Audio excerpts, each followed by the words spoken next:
Hey everybody, Doug here from 2 Plus Tough, and so I'm going to be doing a little bit of hobbying. If you followed along this weekend, you know that I was cranking out some Magakin of Nurgle stuff like a madman. We got the bases all painted in a big hobby marathon stream yesterday, and then I finished my Lord of Blights, who's going to be my main hero because I'm doing the Blight Cyst. That's what I'm building towards right now. And so now that he's done and the bases are all ready, I have 15 Blightkings sitting here staring at me. And I had a pretty light day. So I'm going to go ahead and start painting some of those up. So let me pull my cart around. And we will start the hobbying and the hanging outing. As always, just go ahead and let me know if you can hear and see me. Okay. Just so I know everything is working just fine. And that I didn't just accidentally turn everything off by dropping my mouse. Alright, let me grab some brushes here. Alright, so we'll need those guys. Oh, Sheezy, and we'll need a few others. Okay, there we are with the brushes. That should be everything. All right. I posted a picture on Instagram, but I basically tore apart my entire rack for paints so that I can actually find stuff when I'm looking for it, which is a new novel idea of not wasting everyone's time by hunting for paint. Seemed pretty cool at the time. I'm just going to grab 5. We'll do them in increments of 5 because they got some real detail to them. So yeah, let's go ahead and do that. Alright, so I started on 2 of them just because I figured I had the paint wet and I was already started on the heroes. So let me grab... So we need Dryad Bark for all the wood bits. We need Night Lord's Blue for the armor, and we'll just start there and see how far we get. So, if you are in the chat and you feel like it, go ahead and tell me what you're working on. I always love to hear what everyone's doing whilst I work on these. Let's see, where's that? I have this one brush that I love. It's terrible. It's like the most worn out, nasty, terrible brush, but it's perfect for thinning the paints, getting it all mixed in there. So, here we go. I went to the local, so every 3 months, because we do it quarterly, we do a big gaming swap meet type thing where a bunch of people get together. The idea is kind of like a swap meet, what's another word for it? Not trade show, it's not quite what I'm thinking of. Flea market, there we go. And it was pretty cool. The thing is so it started as a very small thing, like renting out just a small, tiny little community center in a nearby town, and it was really, really cool. And it still is. It's kind of grown to a point where it's not what it was when it started. So, like, my favorite thing is going to those kinds of events, and I want to see the guy who just is clearing out, as Jack would call it, crackhead prices. Just, I have 40 Empire halberdiers. I need to get rid of these things or my wife's gonna leave me. Like those kinds of crazy deals where someone just wants to clear stuff out. And the first few times of those events, it was very mini wargaming focused. So there's a lot of stuff to get excited about, that kind of hunt for. But anymore, for some reason, it's kind of changed to becoming a all-around nerddom thing, and not so much wargaming. By that I mean, there's like, if you're hunting for classic board games from like the 70s and that kind of stuff, like people they're selling them. There's a guy selling like fancy MDF like holders for cards and 3D printed terrain, all that kind of stuff. Like a lot of stuff's there. It's just not, I don't know. It's not the kind of stuff that I'm looking for. And then it's not the kind of stuff that I think the event kind of started for. And then the few people that were selling AOS stuff, I think they just miscalculated the value of what they had. It's like, no, you took it out of the box, you built it, you painted it, didn't do a great job. It's not worth full retail. Sorry. I know that I tend to go very low on my prices when I sell things, but that's a bit, that's a bit much. Let's go in the other direction. A little too hard for me. So apparently Doug streams have become my life, and I'm okay with it. Well, welcome. Yeah, let's talk about Cities of Sigmar. I'll tell you what, I'm going to pull up the community article for it. We can chat about that. Since we just do whatever Jack wants to do on this channel, I don't know. Also, just for the preview video, if you have not seen it, is fantastic. It is actually really great with Peachy acting like a dingus in armor. I loved it. So go check that out. As far as the book itself, so my thought, my instinct was correct, or at least seems correct. There are no new models, which I'm okay with, because if it includes all the things that it already has, that's a wide swath of models to pull from. That's like Legions of Nagash level, number of war scrolls kind of thing. There wasn't a ton of detail. Let's see here. I love the idea of battalions that include all different kinds of units. Like I'd love battalions that mix it up. I don't want like, here's your, well, I'm torn, because on one hand I'm like, it'd be cool to have battalions for specific things. So if you're someone who's like, I only like dwarves, you can have something to play with. On the flip side, I think it'd be really cool if you could have battalions that like, no, this city is unified, and so they fight like they're unified, and here's a battalion that has some elves and some, some cogsmiths and I don't know, all kind of stuff. Just kind of putting them all together. I don't know if cogsmiths are still around. Not a fan of rerolling with Jack. Let's see. One question that sees a Sigmar one of the boxes has Dark Elves with a Hydra in it. I think I didn't even know that GW Dark Elves did Dark Elves besides the Daughters of Cain minis. Oh yeah, Dark Elves were around. They just never got any like rule support, but they never went away. I believe it's might be wrong on saying that. Gentleman Luke Stone he took Scourge Privateers, which is the new Dark Elf name for the Corsairs, to whatever CanCon is, the big event down there in Australia. Yeah, actually did pretty well with them, if I remember correctly.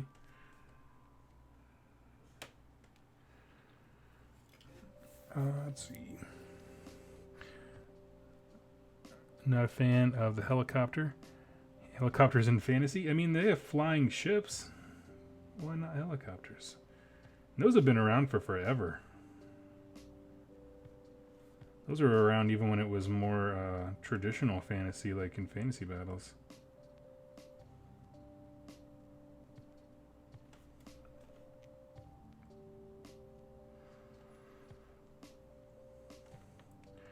I'm cool with it. I'd like to see more of those copters used.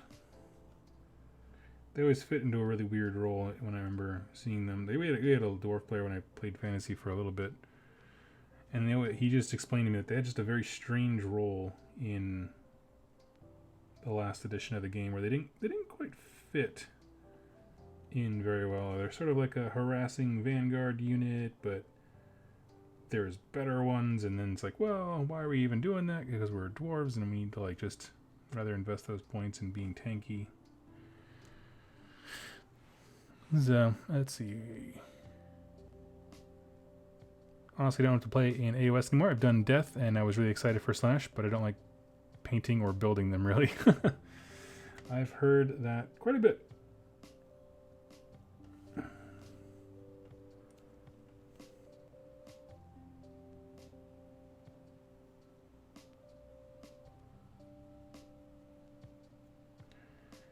Okay. I love this dude with his antlers. I know doesn't fit super well with my little nautical theme, but I just like the idea that like that's how Nurgle corrupts and grows things and weird growths on people. Let's see.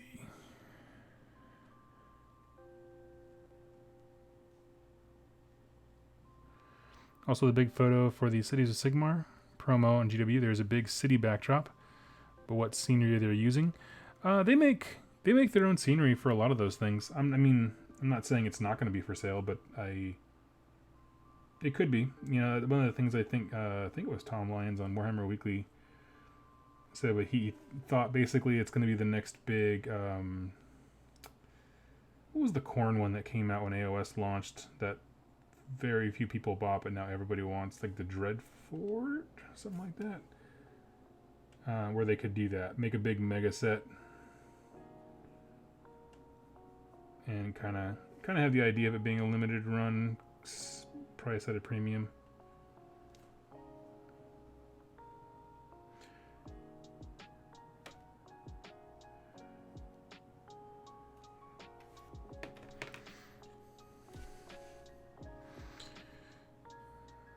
Pretty Ruin Jack, I'm going to check out your channel. Watch you and Doug for AOS only mostly. Oh, that's nice of you. Hopefully they fix AOS copter rules because they aren't great. I haven't seen them. That's what I mean. I've just never seen anyone like take that unit in AOS and then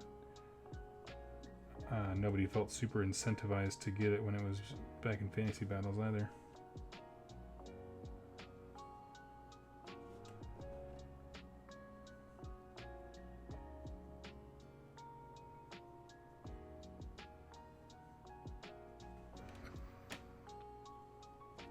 Ogre Battle Tome needs to drop soon.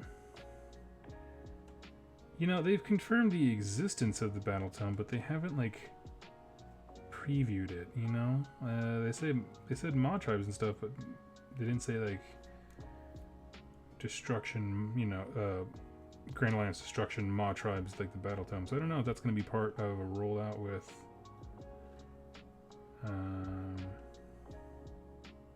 a new 2-player box in the future, or what?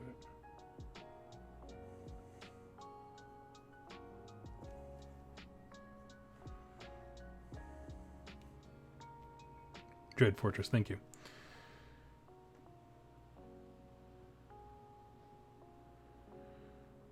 Let's see. I've got the full 360 of the Dread Fortress, which I don't think they sell anymore. No, they don't sell anymore, and I actually really like that set. They just sold it at the wrong time. They were selling that big ticket item when Age of Sigmar was at its low point. And I feel like if it was for sale now, I would definitely have one.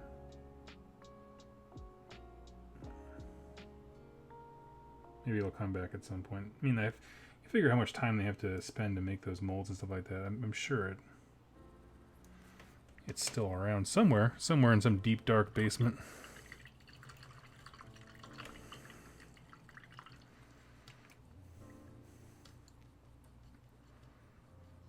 About to watch the Slaanesh vs. Fireslayer battle report.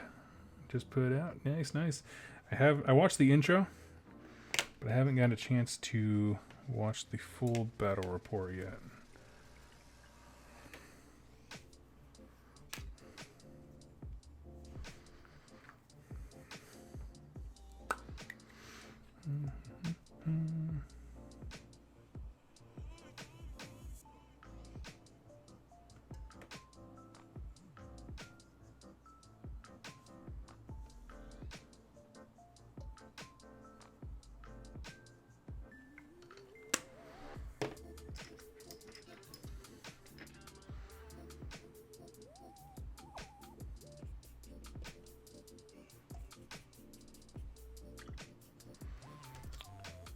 Let's see. No peace, just war. 2+.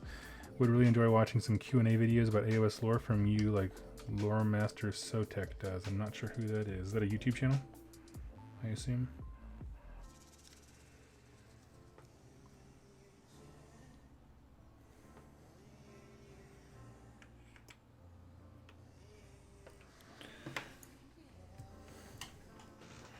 I'm always looking for other stuff. Here's the thing, though, is like I don't have perfect recall. Like, I think you'd be surprised how much I would have to be like, I don't know, I have to check that for you and go read something. Because as I've always told people, and this is my tagline that I always preface conversations with, is I'm not some lore master who just kind of knows everything. I am a passionate presenter is the term that I use, where, you know, I'll read the battle tome and I'll do the videos about the units, and then the second I'm done with that, like, lore week, that stuff falls out of my head. Like, I'm not that kind of super nerd that can keep all that stuff in track in my brain. I've rewatched some of my own videos to get excited about an army again, like, because it just falls out. So if he can do that kind of Q&A thing just like offhandedly, that's awesome.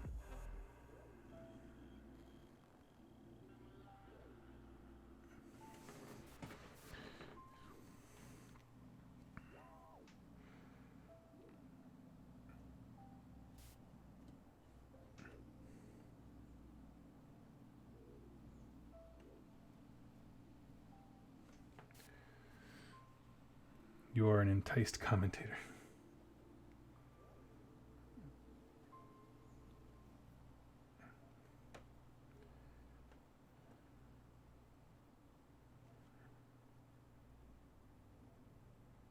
That's why I always find it quite humorous when people love to do the actually thing, especially any kind of like deep nerd thing, right? Everyone loves the actually. So people correct me in videos, and I'm happy to be wrong. It's just like, yeah, but you're not making videos. You're not talking about stuff. You're not putting yourself out there to be wrong. Well, of course not. It's like, well, I mean, that doesn't help anybody. Gotta make content. If you're excited about something, excited about how much you know about something, share it.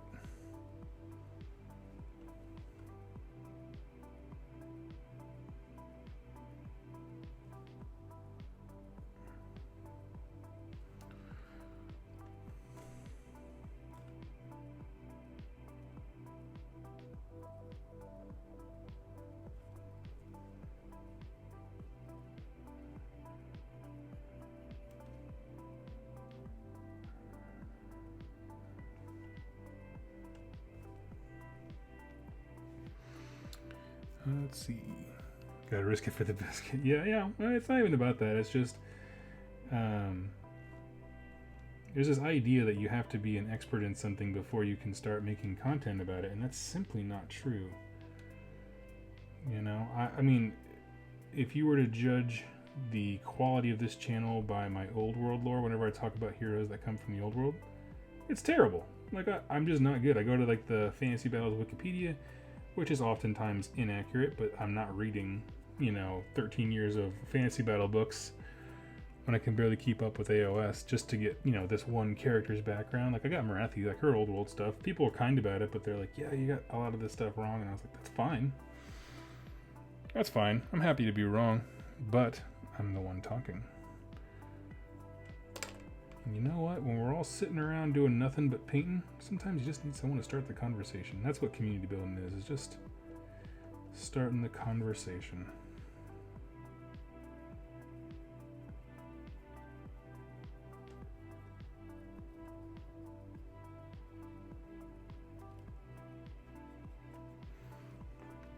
Even GW aren't experts. Oh yeah, I mean, if what is it? When Korn came out, they misclarified the rules on how like the Wrathmongers can buff other units, including the skull cannons. Yeah, I get stuff wrong all the time. There's a podcast I used to listen to back in the day called TFG Radio. It's mostly 40K. But I used to love their commentary when they had one of the hosts, and basically they were talking about one of the last big GTs that 40K had before the new edition, and about how basically it was one of the first times that GW really got invested in like going to events and like live streaming things, like live streaming games, and they came upon this game of 40K where some guy had this like super broken combo of like Necron pylons from Forge World all linked together, and it was like incredibly nasty, very overwhelming. And the GW representative was like, how is he doing all of that? And so they themselves we're just getting introduced to like how crazy of a game they've created. They didn't really engage with the highly competitive scene so much that they were like, "Does that how that works? I don't know any of this stuff." It was really interesting. And the guy gave him the standard, was it from the movie Die Hard? "Welcome to the party, pal." The kind of response like, "This is what you guys are making." And then everything got nuked. Well, the rules-wise, everything got nuked when the new edition came out. There.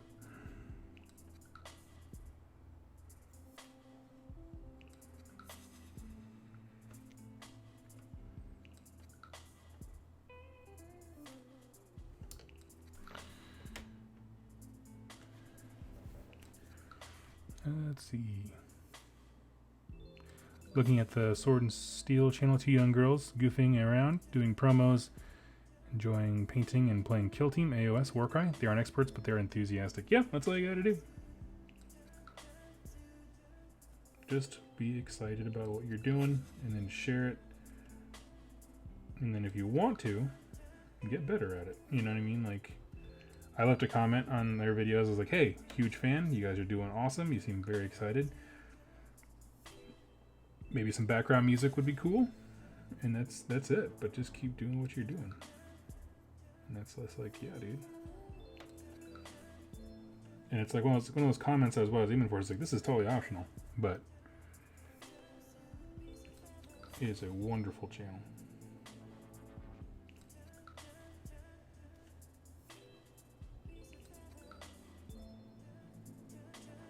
I've heard somebody made the comment of like, well, that's just, you know, their channel succeeded so quickly because it's two lovely young ladies, and I was like, that's just not. I'm sure there are a few creepy guys who that's the reason they subscribe, but I think the vast majority is it's just so refreshing to see people who are like excited about stuff. Also, it didn't hurt that they had like early access to some of the Warcry cards for various warbands.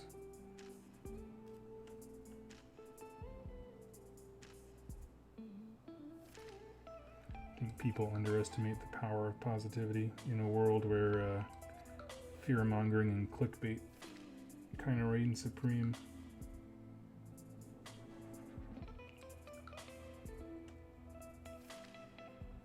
Which is something I strive for on my channel.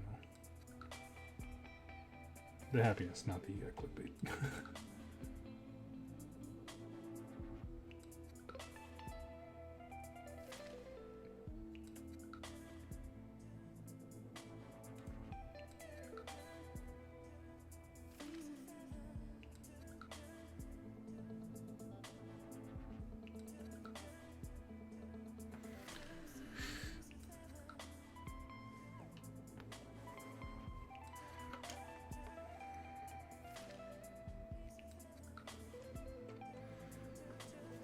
Let's see. You need to pay someone for a Doug song like the one currently playing.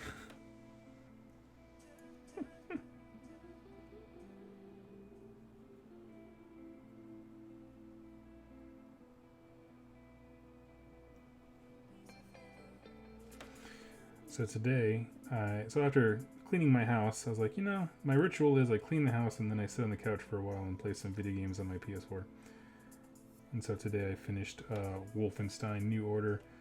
Frickin' sick game. I love it. Ah, so good.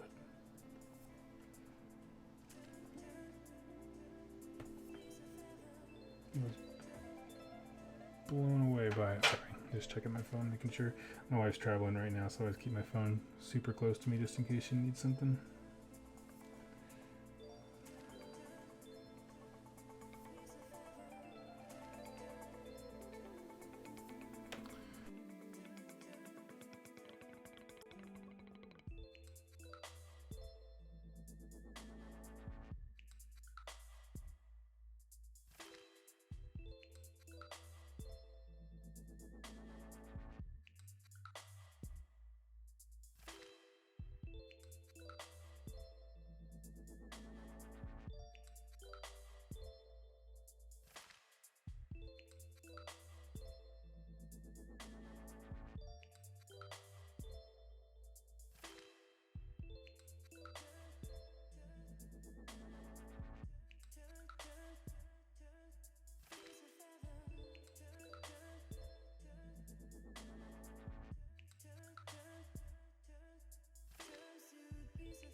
on those, just because it gave me something different to paint other than Stormcasts and whatever else I had at the time. I feel like I had one more thing I was painting.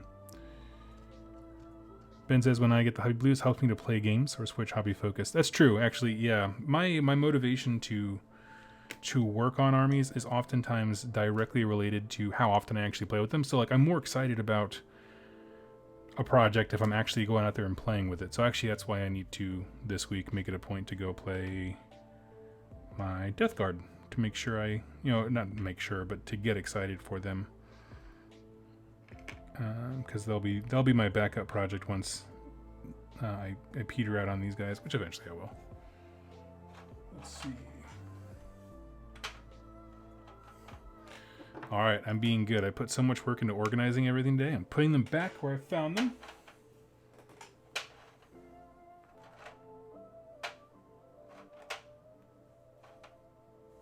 And then grabbing my next paint. Oh man.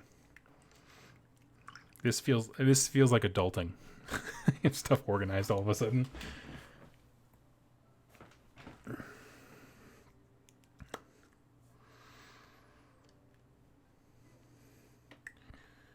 So I hope that helps. Yeah, playing games, painting random things.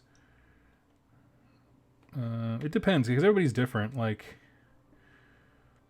those things tend to help me like on a minor scale, but like not something you can really just do, but going to Nova was a huge thing for me to get me excited.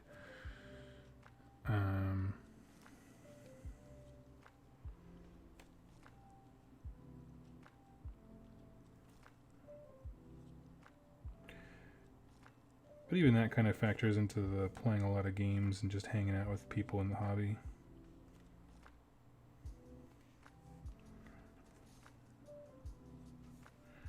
Also sometimes, but I've done it before with projects where I'll just walk into a games workshop with no definite plans.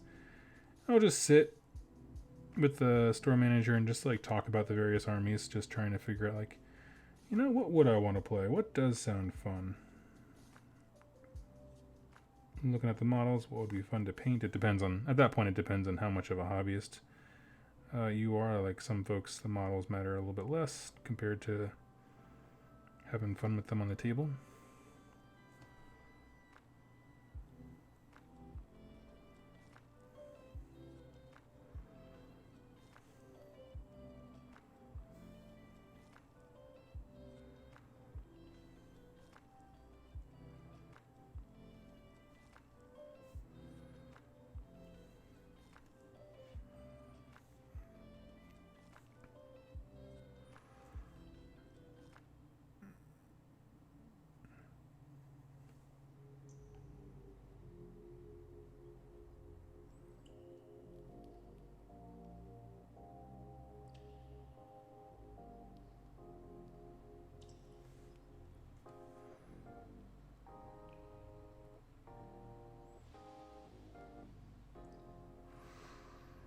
Impulsor. Want that new salamander model? Oh yeah. Yeah, he looks fantastic.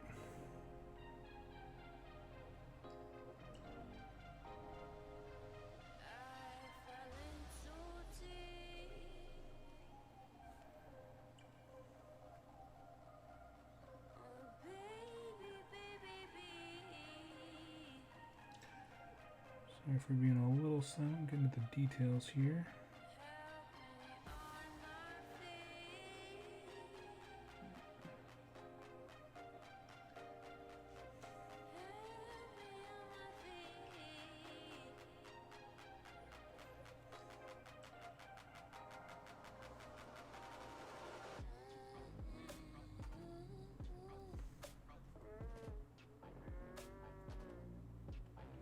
Oh yeah, I forgot about this song where she just randomly takes drugs at certain segments and it just sounds like it.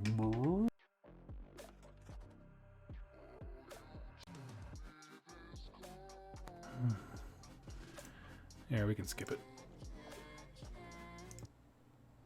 Let's just skip down a few.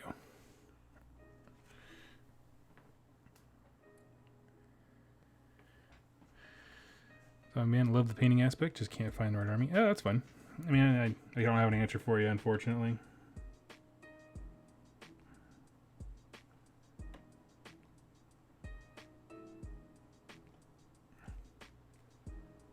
No one can tell you what inspires you.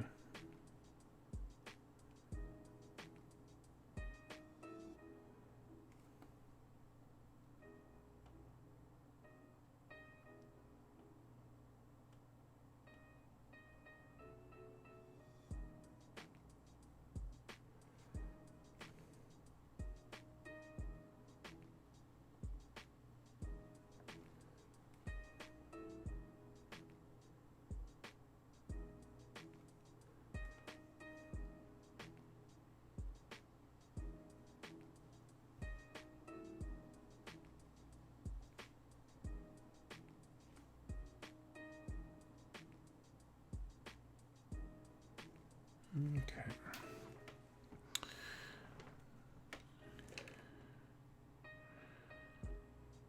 Getting the Imperial Fist models and supplement when it comes out. Last Christmas I went crazy and bought those big sets. Oh yeah, the Imperial Fists were amazing. That set was a hot ticket item. I tried to actually get one for myself just in case I wanted to play. But no luck.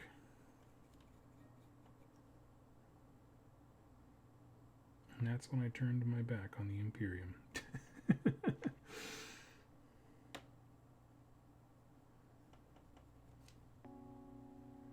I had a thought. So for folks I was listening to a podcast and they were talking about I think it's called Conquest, the subscription-based service thing that they have over in the EU, where I think it might even just be the UK. I'm not sure.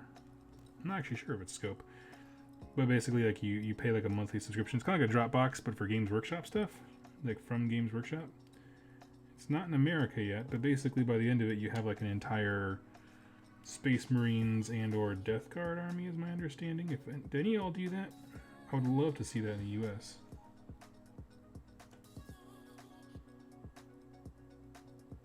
I would sign up in a heartbeat. Because it would make things so much easier for me with the Death Guard.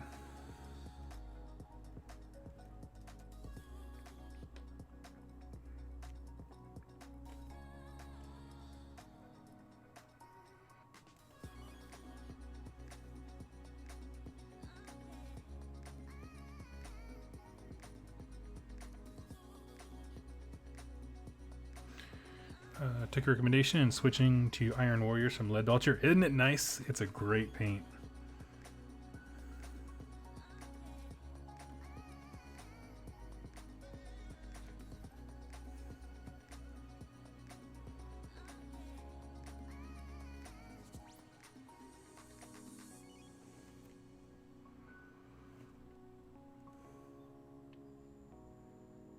There aren't many times that I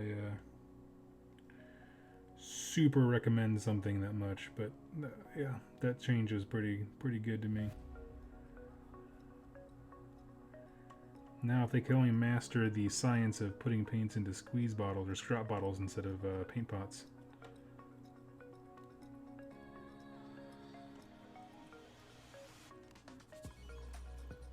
But their scientists just aren't there yet, so.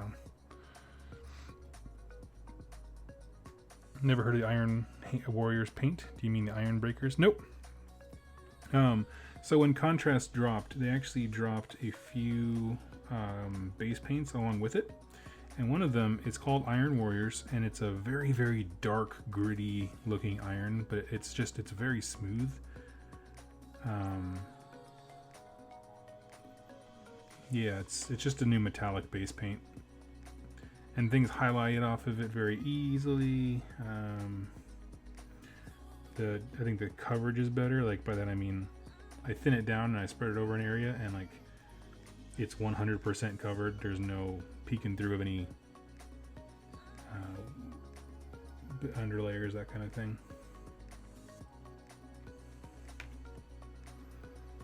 Yeah, 10 out of 10. Would recommend again.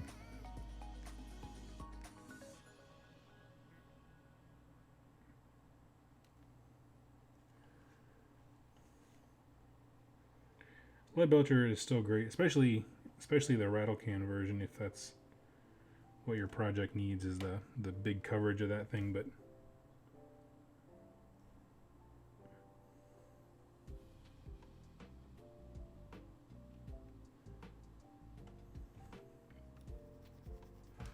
Okay, he's good.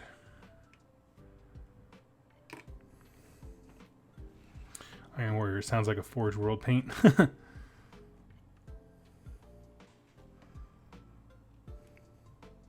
The Conquest Death Guard side seems really nice. Comes with the whole Death Guard line, but the Space Marines are a mix of new and old Marines. That's interesting. Very interesting.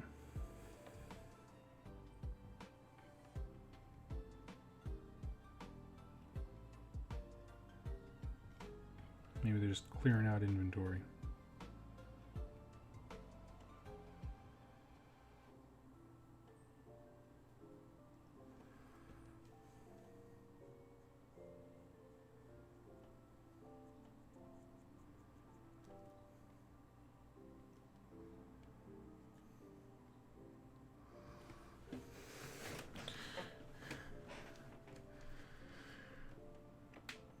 Let's see. Hot take from Michael, he prefers the paint pots.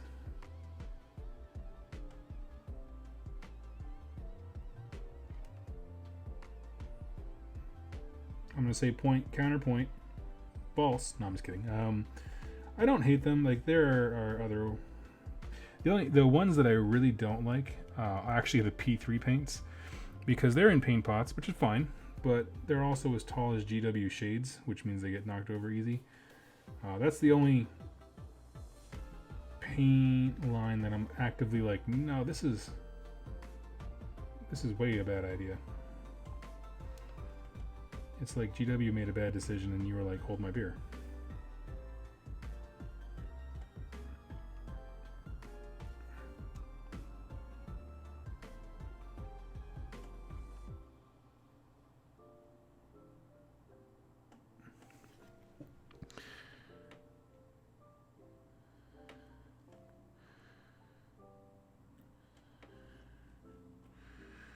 I see in the chat everyone's trying to get Jack to start a Space Marines army of their particular favorites.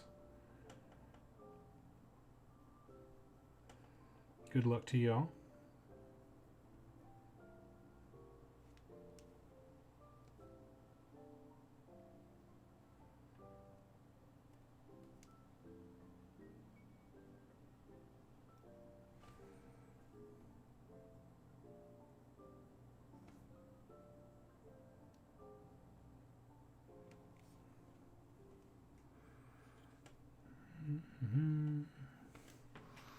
Nonsense. Death Watch is the best. Death Watch is pretty legit, I will say. That's pretty cool. The Men in Black of the far future.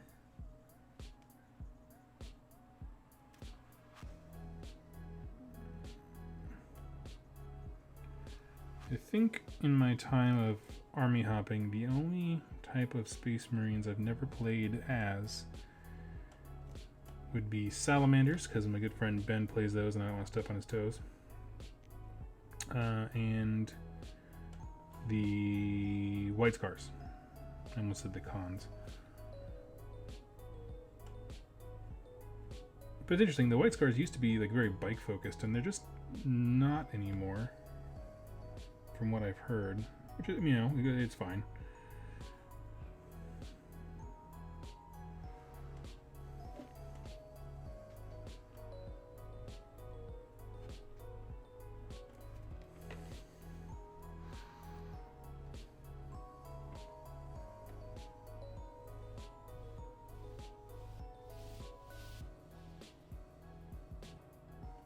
They're allowed to change the focus of armies over time, I suppose. Especially because Primaris don't have bikes, from what I understand. Rumor has it the line may come out. That'd be cool.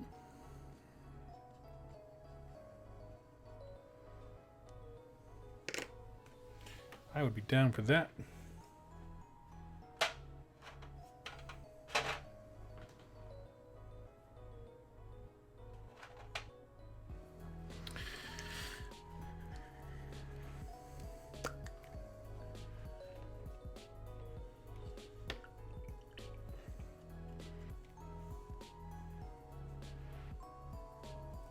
Who's Rogel Dorn for? That is the Imperial Fists.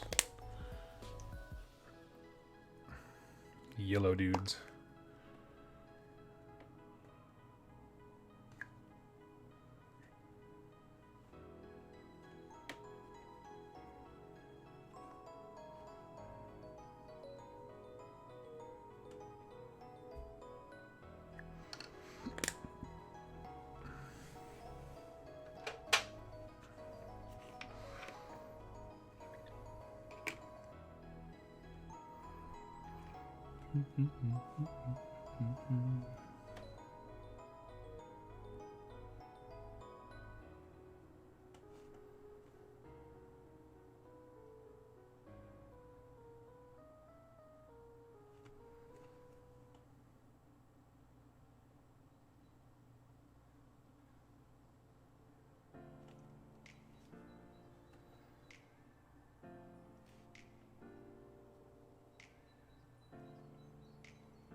Kind of got me thinking, what is my favorite loyalist Space Marines?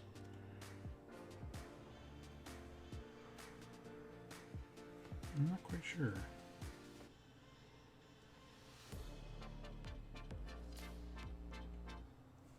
Like lore-wise, I mean.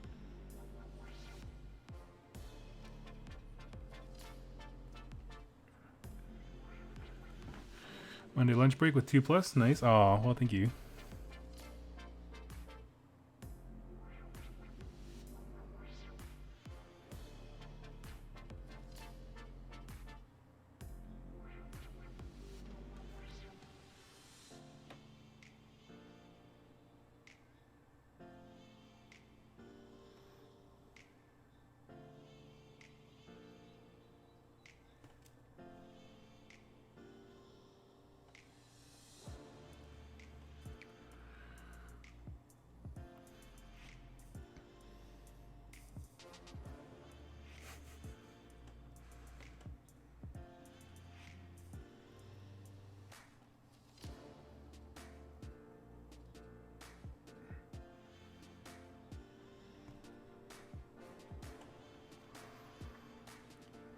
Ferris Manus.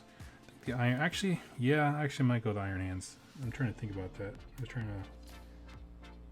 The idea of their augmentations and things like that, I think, is really neat.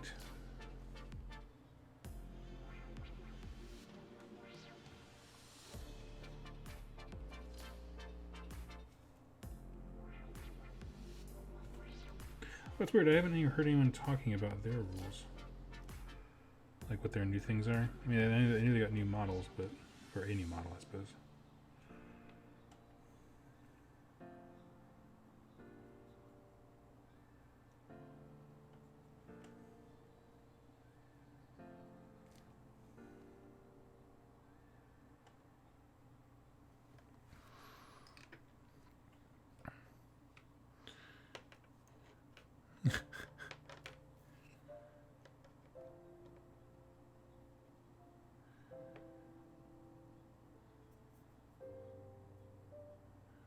Hurt too many times to be a dog lover. I'm assuming that's what you meant.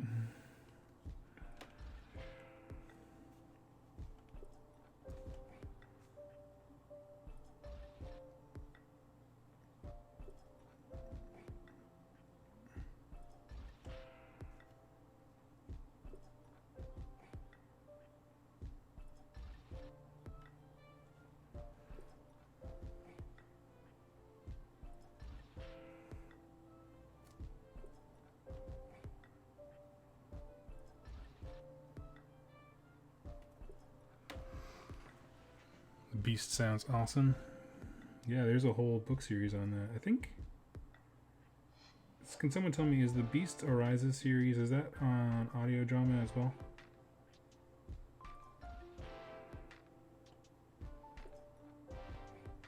Or an audio format, I mean.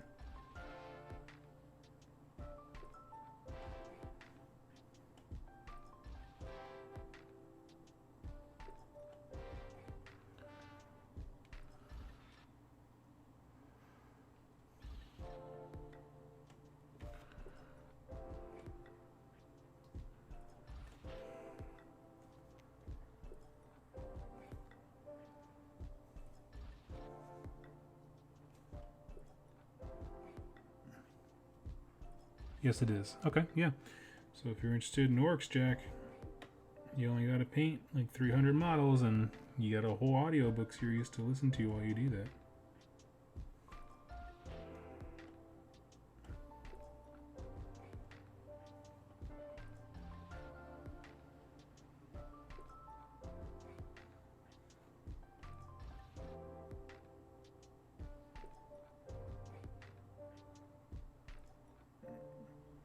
Because you missed the deal. Oh, actually, that's not true. I was going to say you missed the deal when I sold mine, but I didn't sell my army. I gave it away in the... Never mind.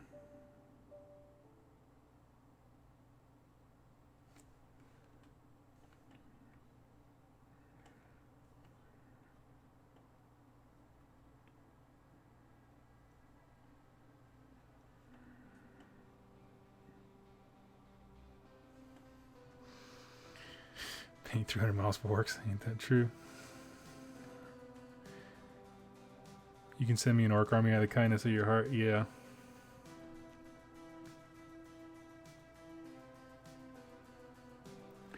I bought you lunch today. It's pretty much the same thing. Same level of kindness.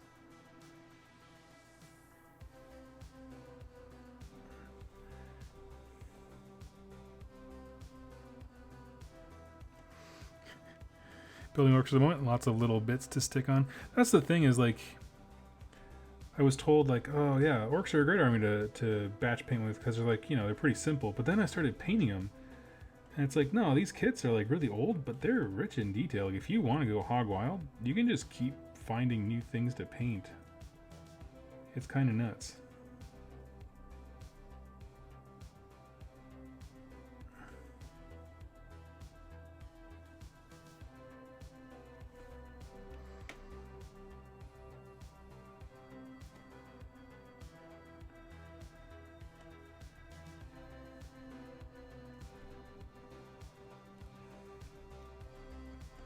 So to keep W. Soren from typing so furiously his phone breaks, or computer breaks.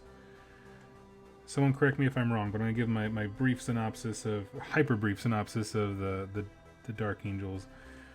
Is that the main force of the army stayed loyal, but while they were away, some of the people on their home base planet fell to chaos, and so they are a faction what was divided during the heresy.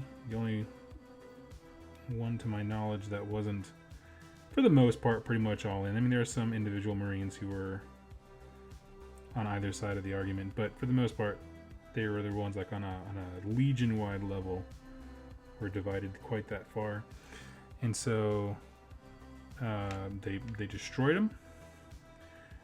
Like the good guys destroyed the bad guys. While they were doing so, a warp rift opened up and kind of tore the planet apart and sucked a bunch of them in.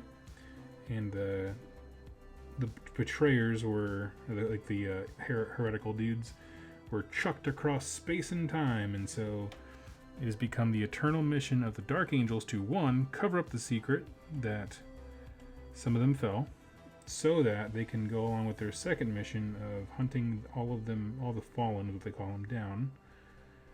And so they can regain their honor. And if you're looking for a faction that focuses kind of on like knightly orders type thing, that's kind of the jam of them. Someone who knows more about 40k, how did I do? As a cursory explanation.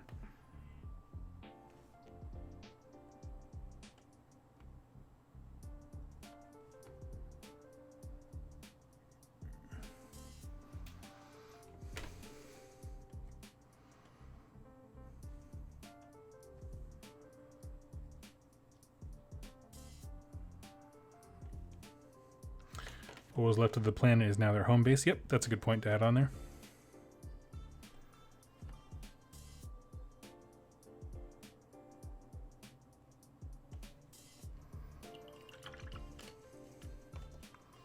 Is Cypher one of the Fallen? And can you play the Fallen?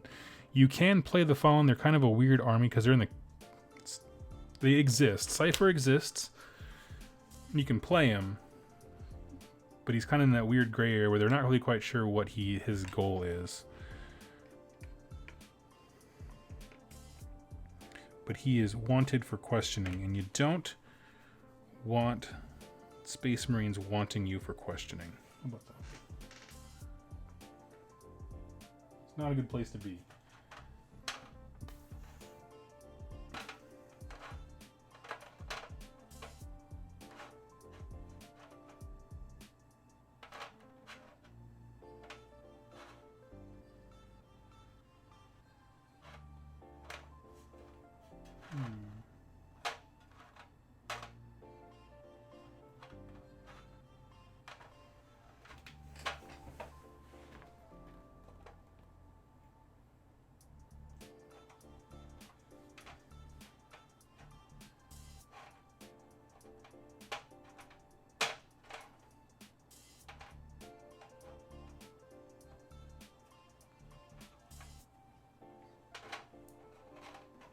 Okay.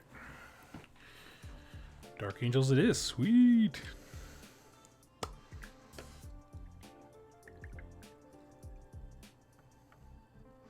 Yeah, you should know that the Fallen aren't like a full army. They're kind of like a unit.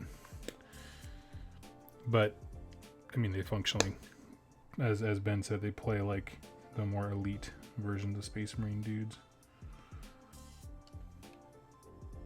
But yeah, if you jump in with Primera stuff, I've heard that they're pretty cool. If you are looking for battle reports, the channel Glacial Geek, he uses Dark Angels, I think, pretty effectively. I think he's been on a Gene Stealer kick lately, but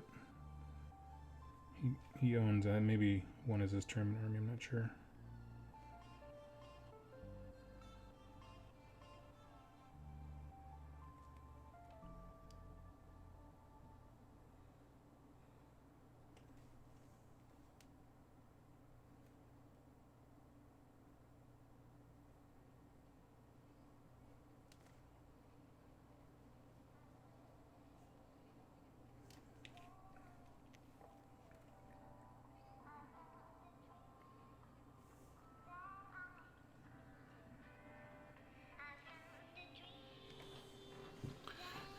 No Primaris Fallen. Yes, that is true.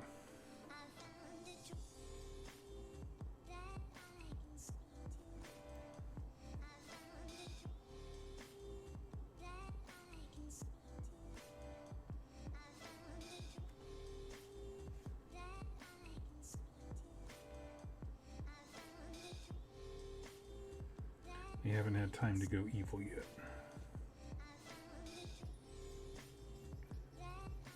But give him just a bit.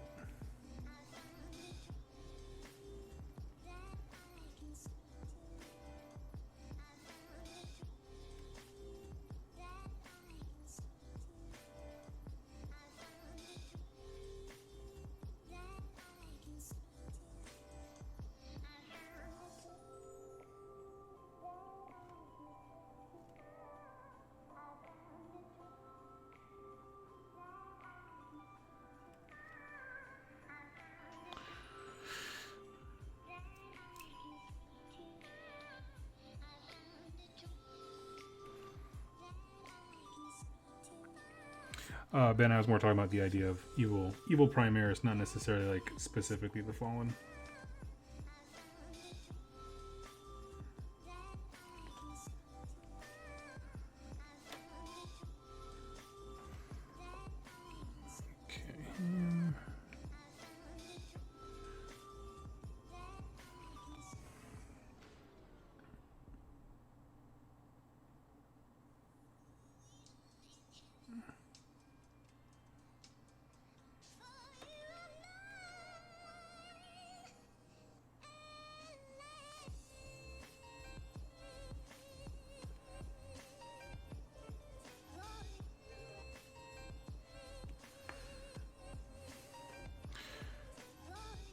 There exists a way to become a Primaris, yes.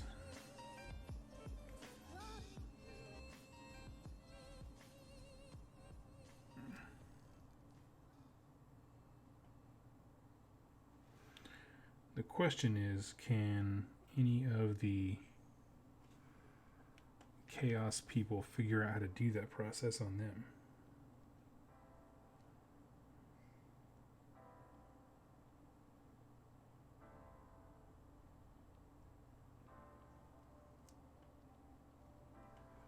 Is this Fabius Bile? Is he the doctor dude? He'll figure it out.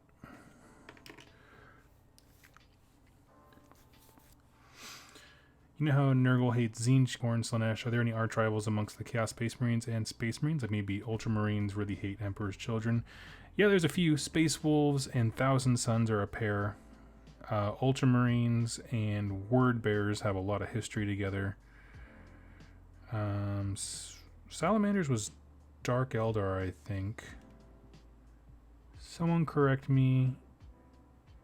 I can't think of one for the Imperial Fist. I always think of orcs, not like a... You know what I mean? Like not like a specific chaos thing, but maybe I'm wrong unless that's changed. Dark Angel's worst enemy is themselves. Dun, dun, dun.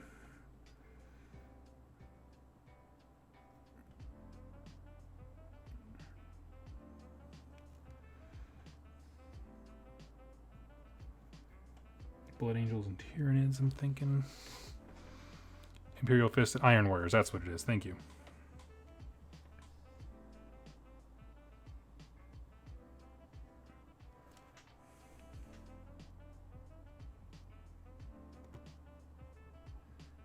Getting our 40k lore on tonight, I dig it.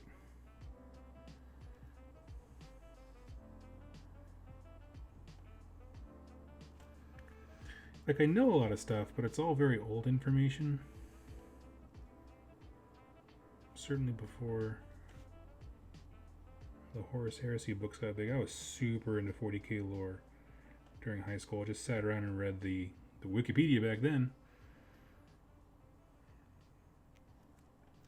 I look at that same Wikipedia now, and it's just like, it has just exploded with information, all the new books coming out.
Admech hate the heretics.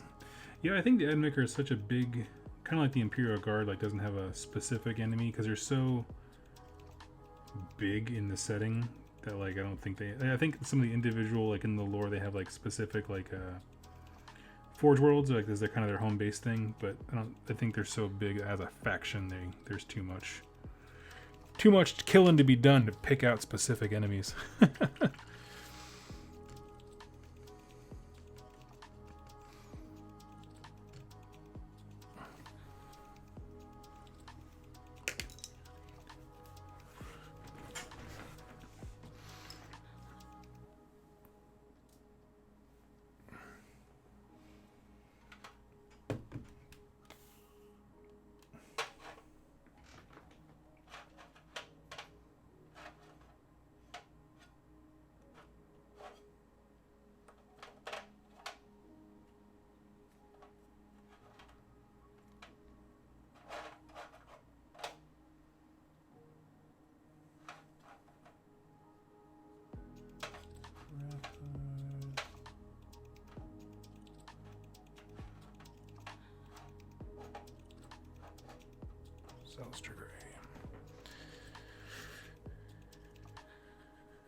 Someone told me to check out 40K Theories. That channel is the shit.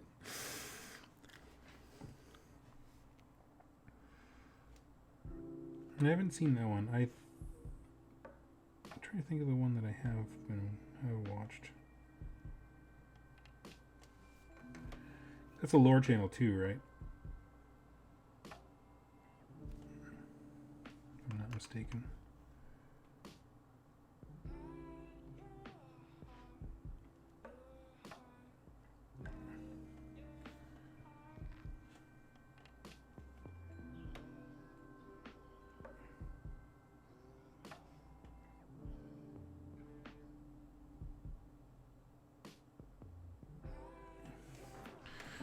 It's just to sponge 40K knowledge. Okay.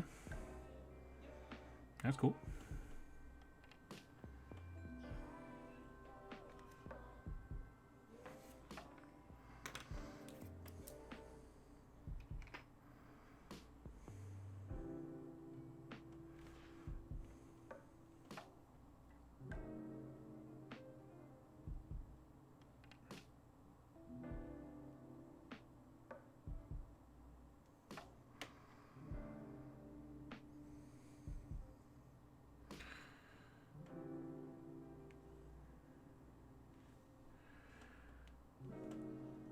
Well, Storm, we're certainly not trying to cut into your AOS time. The chat can talk about whatever they want. I'm happy to talk about AOS. I'm excited. I've been knee deep in Blightkings. And am loving it.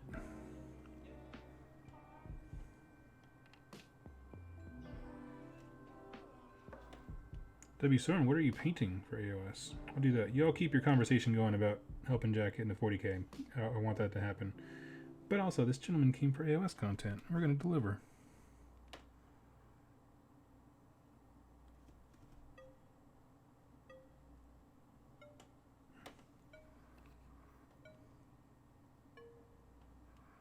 Have a good night, Ben. Thank you for helping steer the ship when it came to some questions.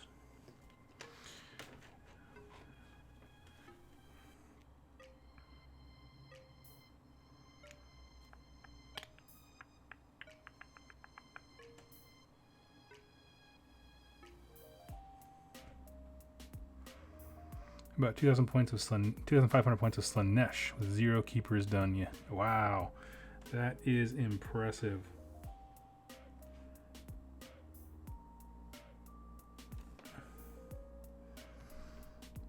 If you ever get around to playing, I'll tell you what, man, you will want those keepers. They're so freaking fun.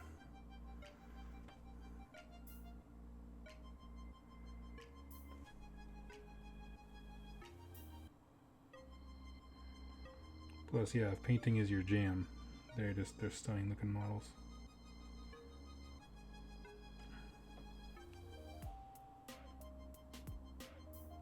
I wish there was a few options on some of the poses a little bit. But beyond that, I have 0 complaints about that. I think it really captures kind of the regal nature. Just if there was one where it was kind of leaning forward a little bit, I think that would be really cool. Kind of giving it like Achilles, like aggressive pose. I think could have been cool.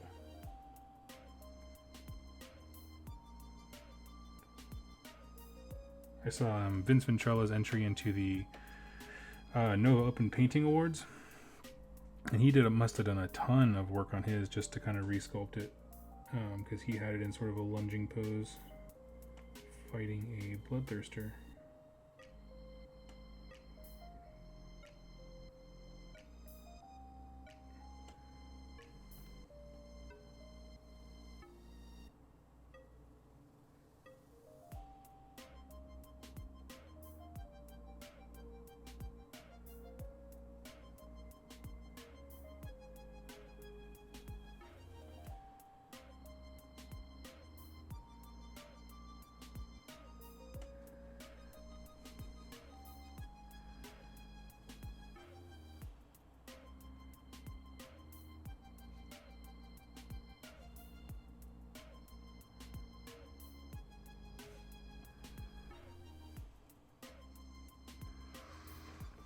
Let's see. Question: looking to start a Deepkin army. I have bought a star collecting box. Any ideas for next purchases? Yeah, the common wisdom. Because I don't play the army, I couldn't give you like the most definitive answer. But common wisdom I hear is eels are a really great unit to lean into, and since you already have some, I've heard people say good things about both variants, so I couldn't tell you which one is better, and competitive stuff really isn't my scene, so I don't know. But yeah, that would probably be my suggestion. Eels are the Achillean king, the guy riding the seahorse. But that's mainly because I think that model is incredible.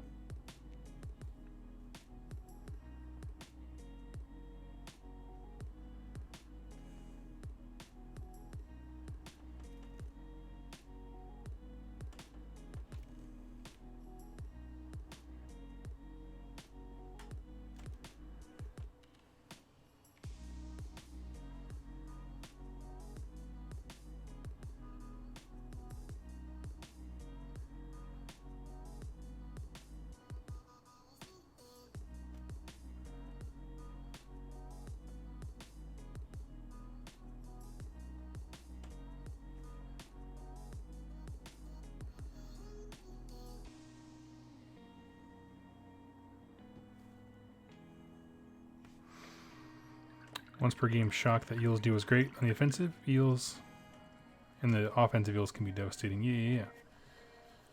Question: gonna do a Beast Grave Shaman for your Nurgle. The Shimmy boosts Blightkings damage by about 40%. Gonna do a Beast. I have not actually seen what he does. Let me pull that up.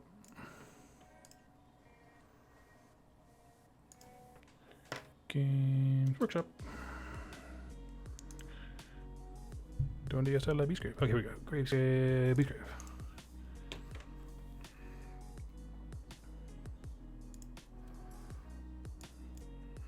Gashrax to spoilers. There, let's explore together. Fellhoof. Abilities. Okay. Savage Bolt has casting value 7. If cast, pick one enemy unit within 18 inches of the caster that is visible to them. That unit suffers D3 mortal wounds. In addition, until the end of your next combat phase, add 1 to hit rolls. Ooh. Yeah, Bray Herder is still part of an ally option. So why not? What do these little guys do? The turd unit. Sword. Roll a dice before you allocate a wound or mortal wound to Gashrak on a 4-up. See, this is the perfect type of Shadespire or Underworld's warband, where it's like you get an alternate version of an existing hero, and then the unit that goes with him, because you have to pay for the whole thing. 140 is, God, 140 is a steal. Because he functionally has what? I think there's 5 dudes with him. It's a 6-man warband, so yeah. Give him just a whole bunch of functional extra wounds. That's amazing. Add 1 to hit rolls for attacks made by this unit while it is wholly within enemy territory. That's super funny. That's a total copy from a battalion over in the Beast of Chaos book. That's sweet.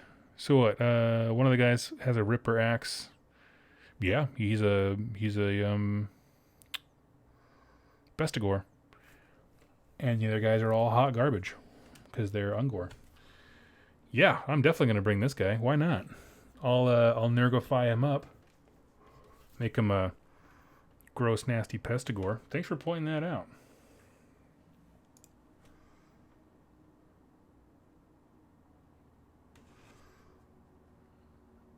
Literally the despoiling battalion. Yeah.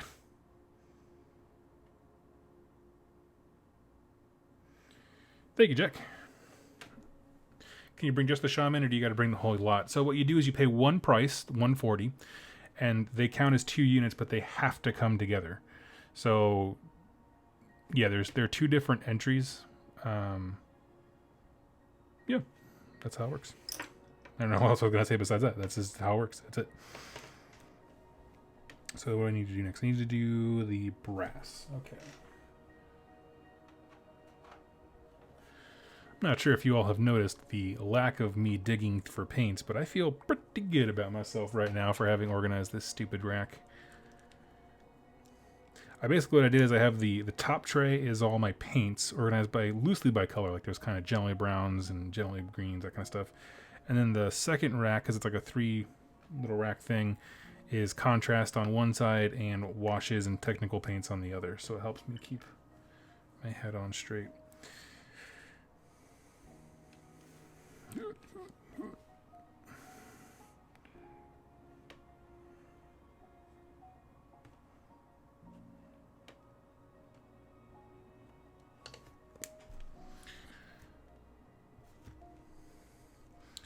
But yeah, to your question, Arcade Fox, like you can't bring just the shaman, but I can't see a reason why you wouldn't want to have 5 dudes who can tank wounds for him. That's a great ability.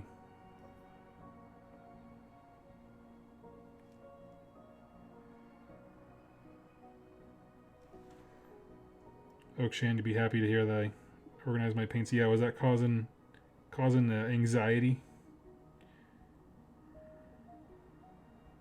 That's funny.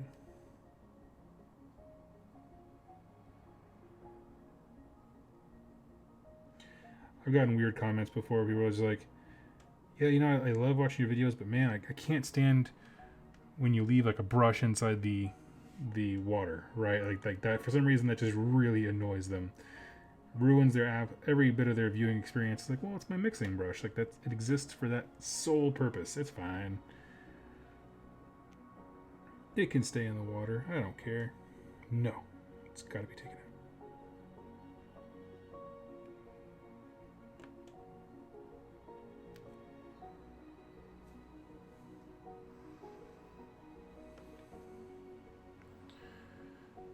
Let's see.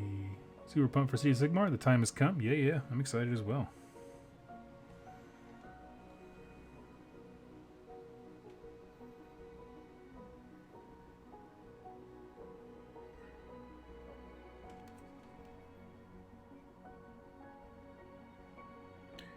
We were just chatting about it a little bit earlier. I'm just unsure of like how much I want them to lean into having battalions based around keeping the various races separate, and how much I want them to be all together. Like I want both. You know what I mean? I want a way to play. I want the dispossessed players to have a way to play just what they want. But also, I mean, me personally, like if they're gonna change the way that they basically have been explaining the lore, is like, no, all these factions, like they're all in Azir, like they are a unified people, even though they're different races, which is awesome. Like so that leads me to believe like, oh, I want battalions that use all of it, 100%. So we'll see how many they throw in the book.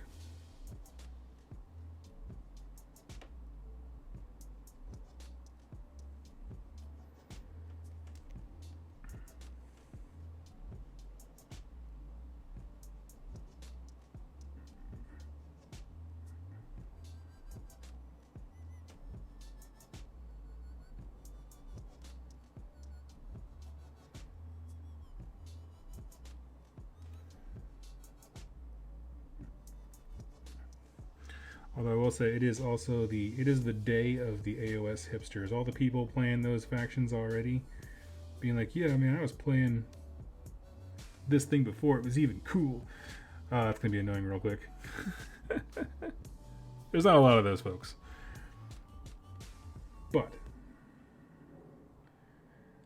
I feel like if you painted your faction to be like Greywater Fastness before, like from Firestorm, and you're like, I love Firestorm so much that I did this. I was like, oh man, you get bragging rights, so you get to do whatever you want. Free Guild General still just boost Free Guild. Yeah, I'm sure. I was gonna say, I'm sure on a unit by unit level, they're still probably sticking with their selected keywords, but I'm not sure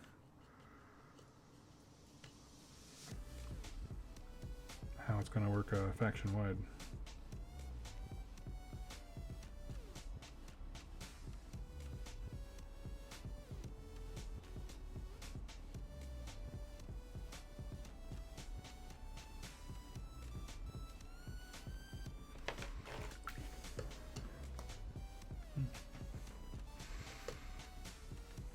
I've been playing free peoples before they were good.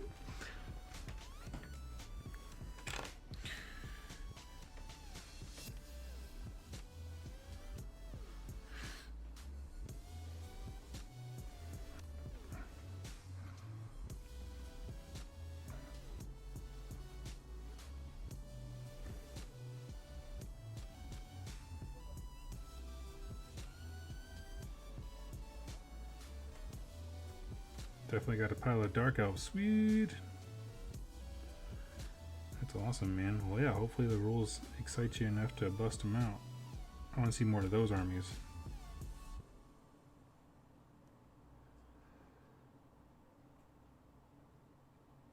Yeah, more than anything, generally, I just want to see, when I go to an event, I just want to see a bunch of different stuff. That's what excites me. You know what I mean? Like, I don't know. It's the thing that I realized, like, between local events and, like, going to Nova and all that stuff like that, just, like, when you see just a bunch of different stuff, all having a good time, preferably no one getting just, like, turn 2 deleted, which does happen, but it is what it is.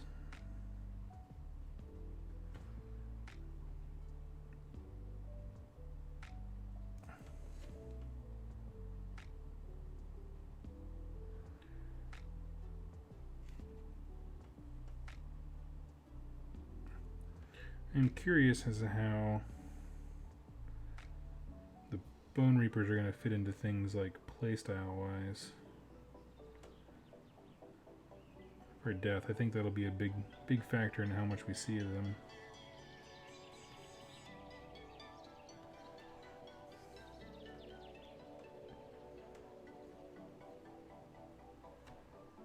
Because I don't see them as being like cheap fodder troops, kind of like skeletons are.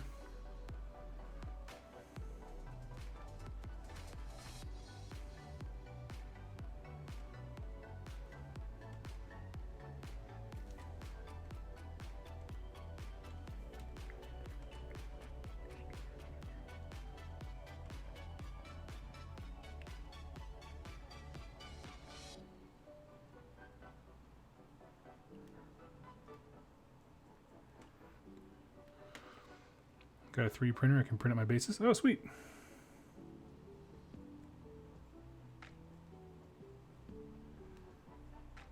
How much are like the plastic, like the actual like material you print with? I've been curious as like how cost effective 3D printing is.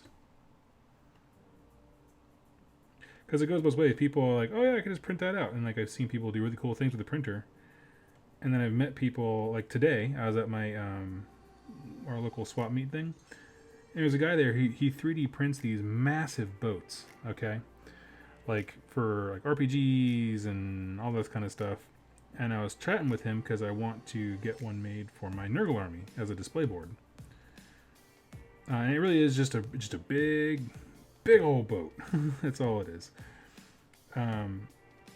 And I don't know if he was just trying to like justify price or what, but he made it seem like it was a lot of work. I know it's probably a lot of time on his printer, which I mean is functionally work. Time is work, but I don't know.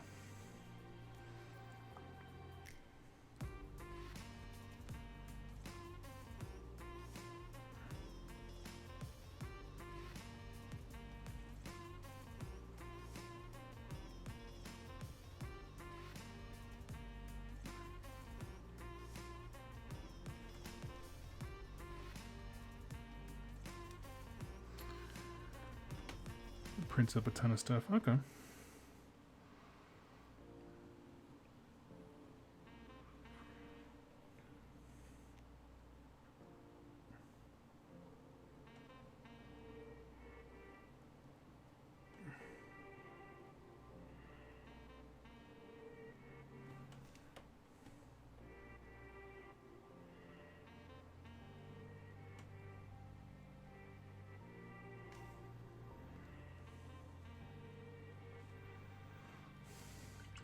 Do we have a 3D printer? It all depends on what you're printing. Interesting.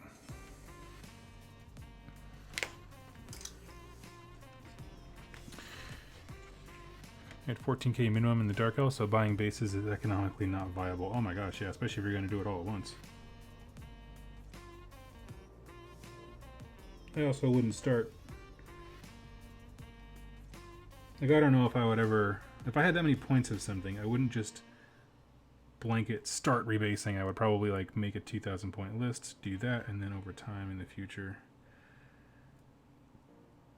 as I figured out what was fun or not fun.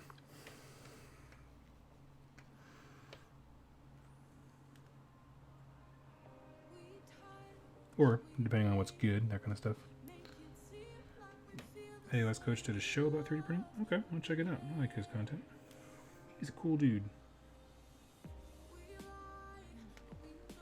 think he's coming to my neck of the woods here pretty soon, over in the Seattle area.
Slots for the ability dice, faction cards. Yeah. There's some cool stuff. I mean, there's quite a few people selling 3D printed stuff.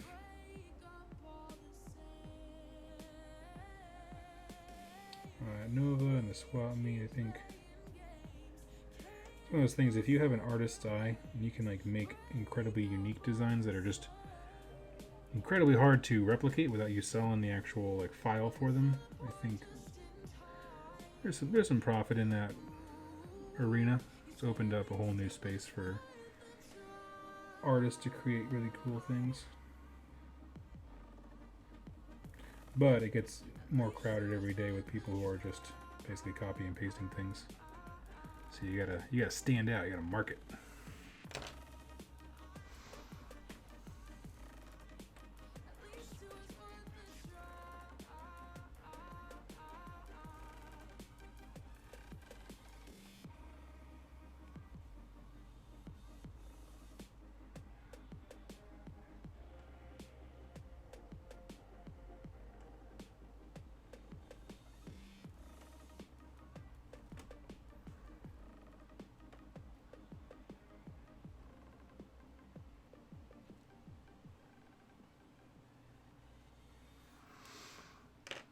Now I have to work by Britney Spears is stuck in my head.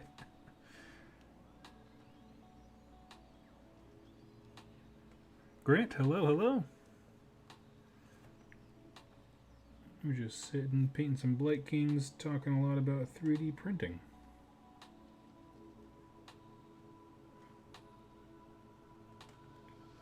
Which is just an area that I know very little about.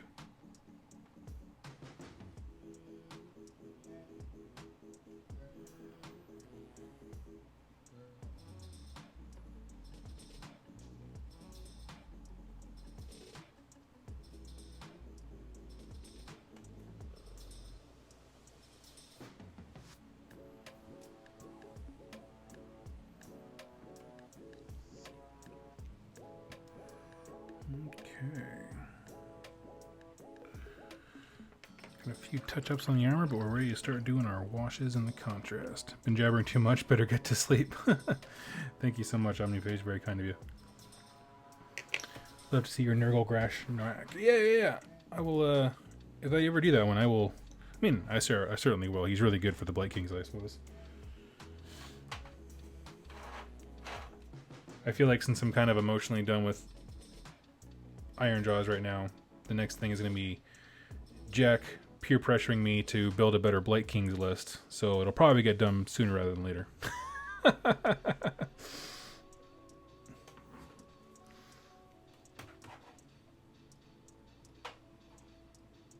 Need that.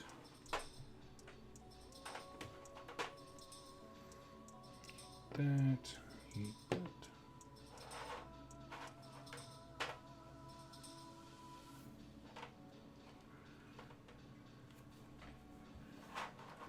Just grab all the contrast that I need all at once. Snakebite leather.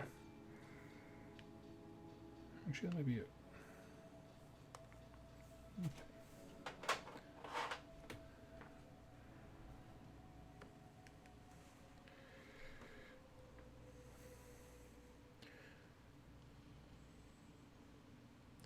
So what I'm going to do now, I'm going to start on my little contrast colors where I need them to be.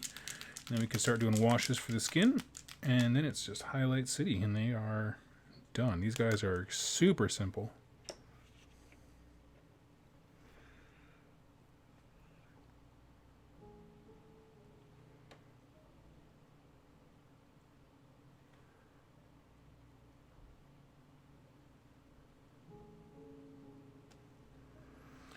So what I have 15 Blightkings built and ready right now. So I'm going to hammer out those because it'll let me use the bases that I worked hard on.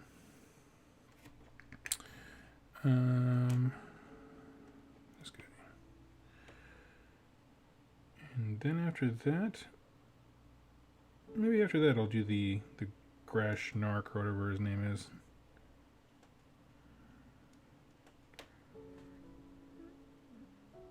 Make him... What would he be? So if we're trying to go with a narrative with my dudes as pirates, what would a Beastman Shaman be doing on board the ship of the Ferryman? So let's think about that. If you don't mind, I'd like to open source your all you all's brains a little bit. So that's the question of the day. Why would a Beast of Chaos Shaman be riding with a Nurgle guy? Weather control. That's awesome. He's one of the Savage Island peoples. Oh, that's interesting.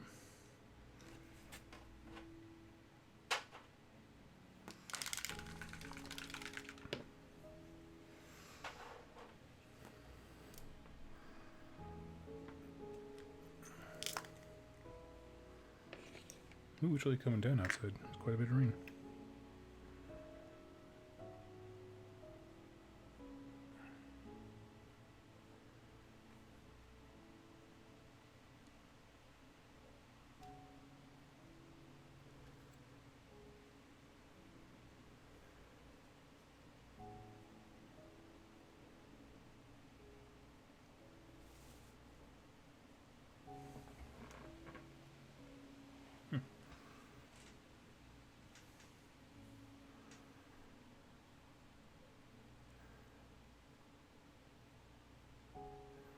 I think a bird just tried to crash through my window.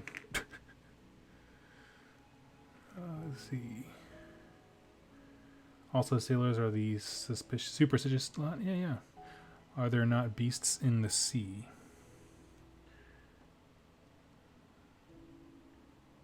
I'm sure there are. It's Age of Sigmar. Everything exists. That's a good point.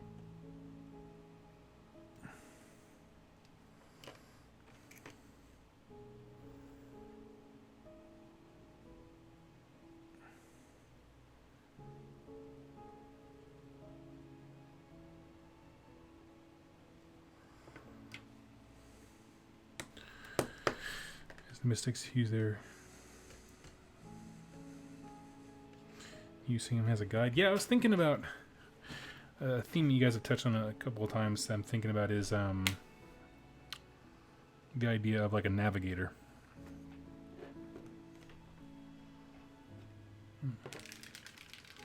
Thinking normal for next army, think of an alternate scheme for them is proving difficult. There's a lot of ways to go. I mean, if you're trying to think of specifically an alternate scheme from the G-Dub one, white always stands out with Nurgle armies because they're supposed to be so gross. But it's a lot of work to commit to.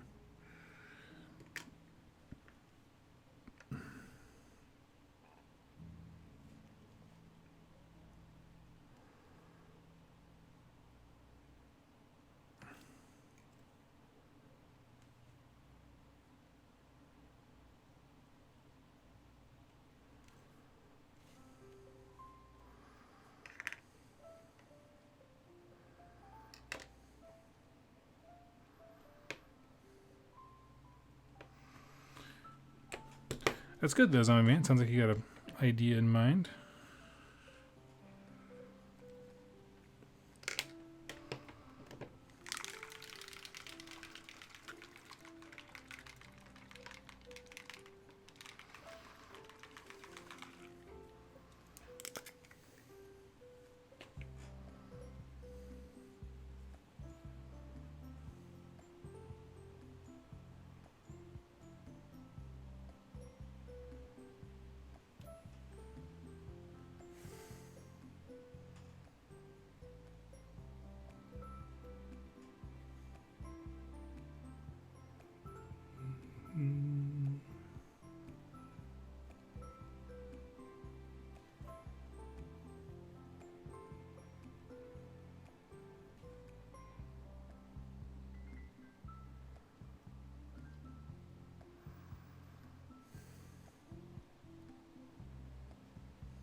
He even sculpted Davy Jones' beard on this helmet. I think, what did he have? Let me take a look at that page again. Let's take a look at this model.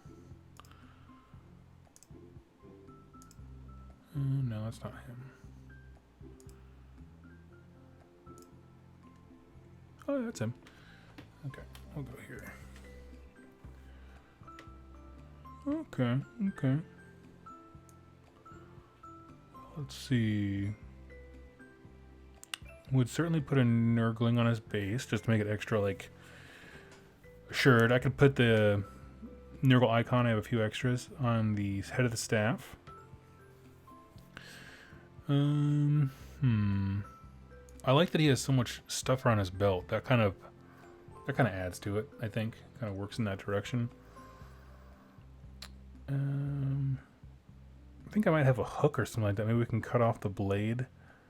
That's a shame because that blood effect on the end of it's pretty cool.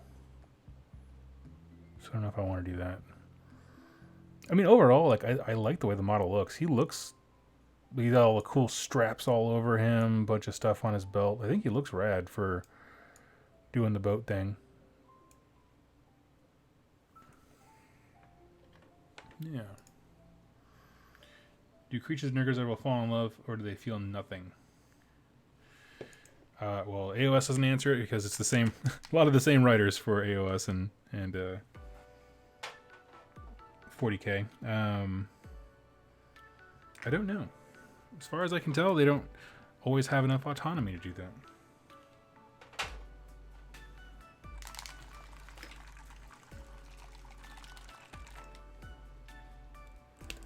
Some of those 360 views are amazing paint guides. I agree. Yeah, I use them a lot for, especially when you're building a model and you're like, I don't understand, like the directions aren't really super clear about how something goes together. I will often pull up the units page on the Games Workshop site and just spin it around and be like, okay, that's how it's supposed to fit.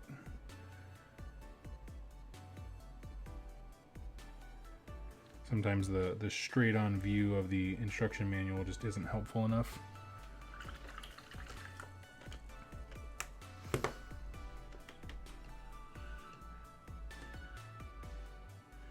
I think I want to roll arm with all three of the big Rotbringers. You mean the 3 Magath Lords?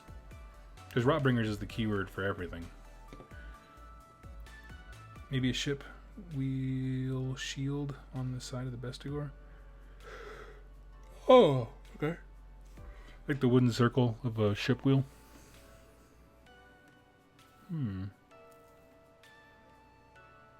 Trying out how to do that. I'm not the best sculptor.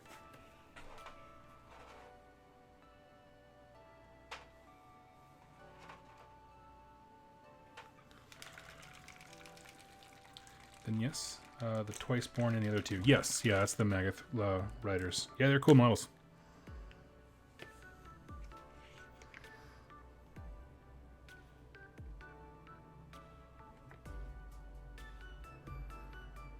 They are super cool. The only thing is I wish, it's hard because I don't want them to get rid of any characters in case someone loves them, but I wish one of those dudes was unnamed so you can take them and kind of make your own story for him. That's the only downside thing I have to say about the Magath Riders.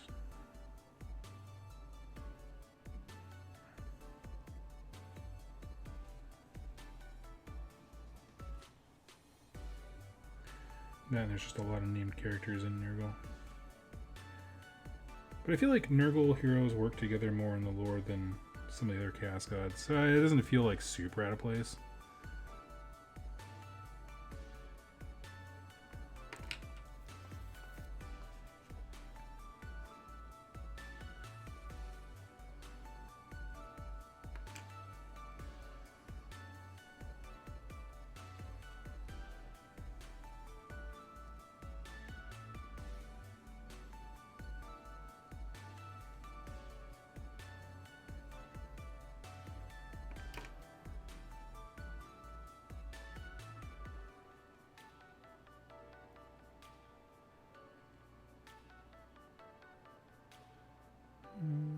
Okay. I think we're good. Time for washes, which is always my favorite.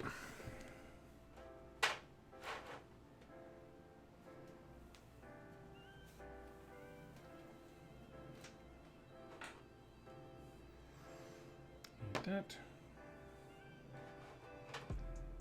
We need Reichland. We need Ryu.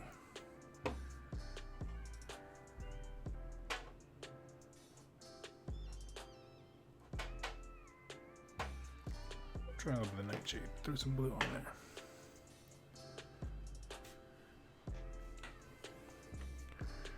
Of the 3 greater unclean ones in AOS you can build and play, I can't remember, can they be used in Warhammer 40k as only one generic great unclean one? No, I think they brought Rodigus in. Rodigus is the only named great unclean one. I think he is a named character in 40k, I believe. I have the codex here. Let's check it out.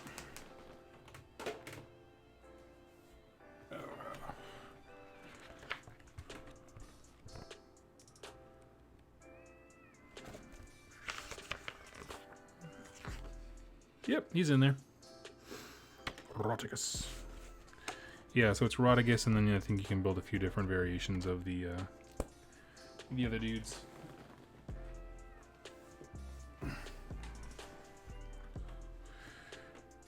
What's it doing? Oh, yeah, watch this.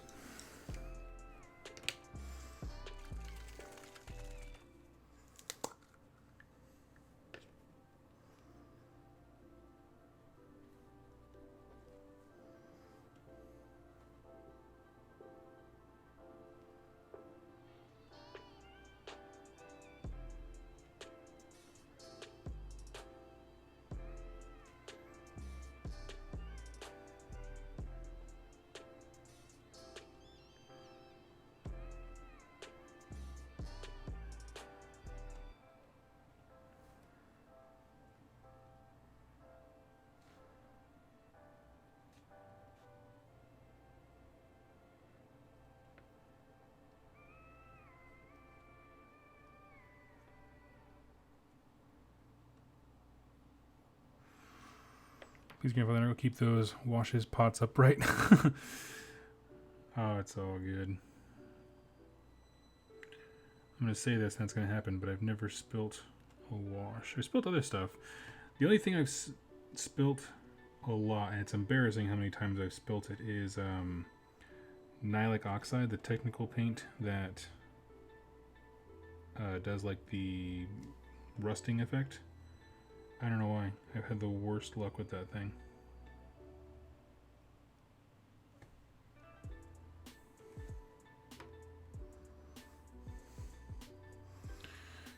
Let's see. Later, Doug, you painting tomorrow? I plan to be. My wife's coming home from Iowa, but she hasn't quite bought the ticket yet.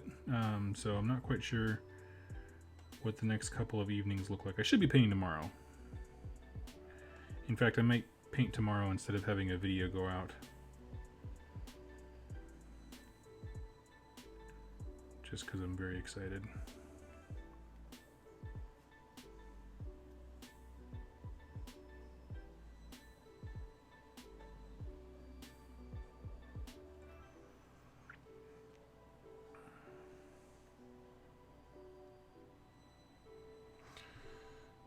Verdigris is the term. Thank you. Yeah, I knew it was a V. I couldn't think of what... couldn't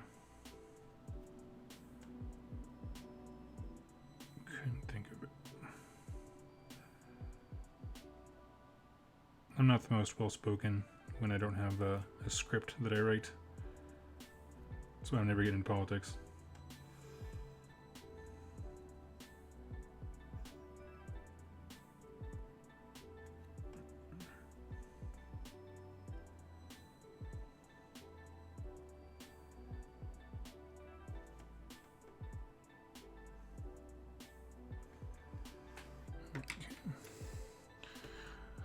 Let's see, 40K Theories has a new video, Ancestry of Abaddon.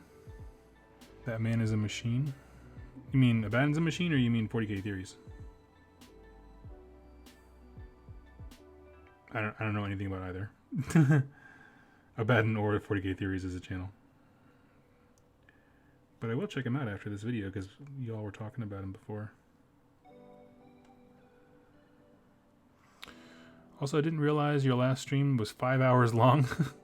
Said I listened to it, but not that. That's a lot of listening. Yeah, it went on for a while. So I mean, hey, the title of the video was Marathon, man. I ditched, much to his chagrin, Jack at a tournament. And I told him I'm very excited to hobby. I want to do some hobbying, and he's like, yeah, you did a lot. I was like, yeah, I did. I was very excited. Yeah, yesterday. I'll just tell you since you're probably not going to watch it, but yeah, we together on the stream, what did we do? Got all 22 bases painted. So basically the idea, so I can just, now that the bases are done, I can start cranking these guys out really quickly, put them on there, and they're going to look great when done. Because I didn't want to have like a bunch of well-painted models that have nothing to stand on, that kind of stuff. So yeah, we did that. What else did we do? Oh, and I painted my first hero. That's the image that went up on all of the social medias. Was my Lord of Blight's conversion, who's going to be one of the main heroes I use because I want to do the Blight Cyst. So that's what we were able to crank out yesterday. I was very excited about the progress.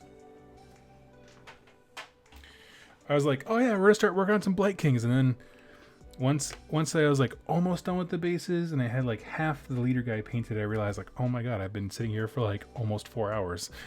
Never mind, revise that plan. We're just gonna focus on the leader guy so I can feel like I accomplished something.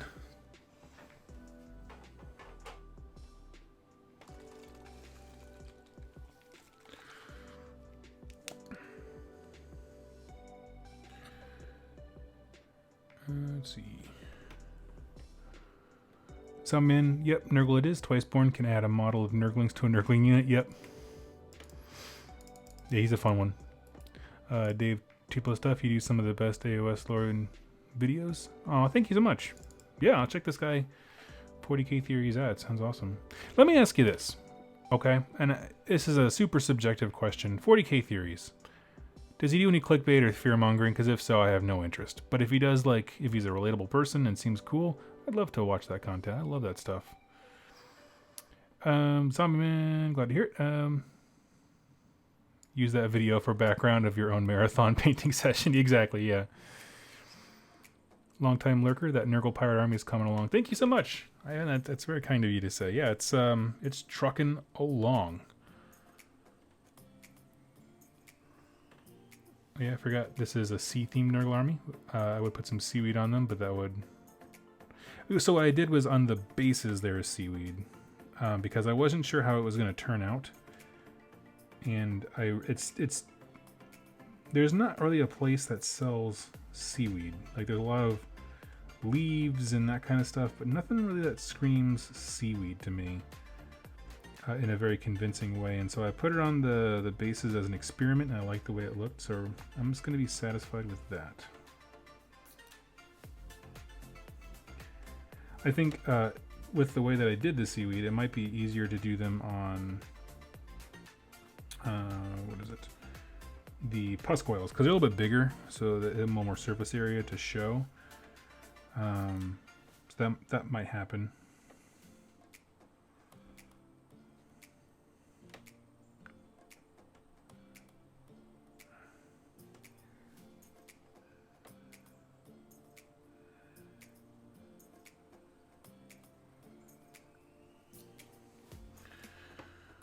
Let's see. Doing cobblestone bases for 20 clan rats right now. Nice. That's awesome, Dustin. Have we talked about the new battle tomes yet? Sort of. We talked about Cities of Sigmar and how people are excited about specific things. We can chat about them here again in a minute. Let me get caught up on the other questions here, and that could be our longer topic. We have not talked about the Orc War Clans yet, though. And I am slightly more interested in them. Actually, that's not true, because I'm kind of done with my Iron Jaws, at least right now, unless that book just really sparks some intense hobby out of me. You know, it just kind of hits the right nerve, which I don't even know what that would be. I'm not sure what I'm looking for to get excited about them.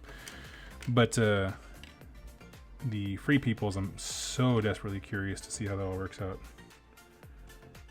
I'm hoping I get a copy, but I never know.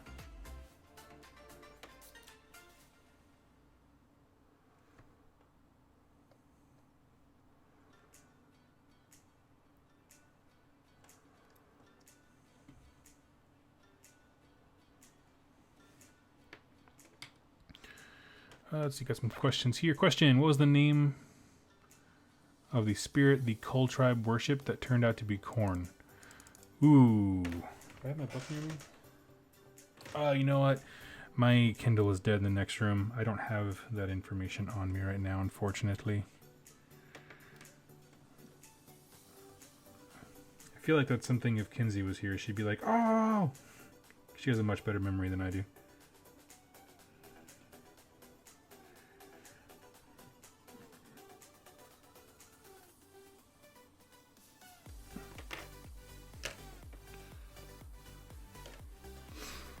Let's see.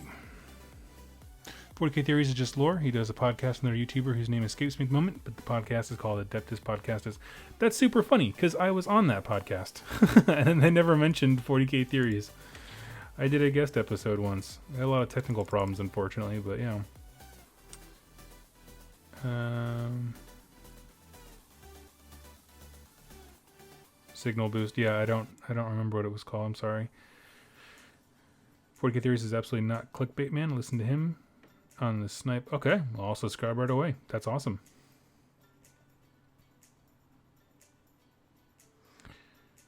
In that case, pirate Dark Elves and Sparkling Box. Yeah, dude.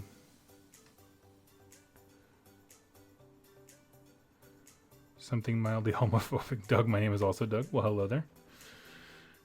At the risk of sounding like an old man, I sent you an email to blatantly self-promote my fan-made Warcry campaign mechanics overhaul.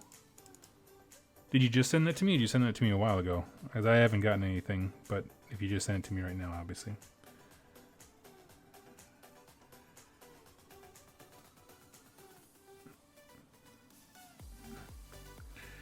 And that's fine. I'm not sure I'm going to say...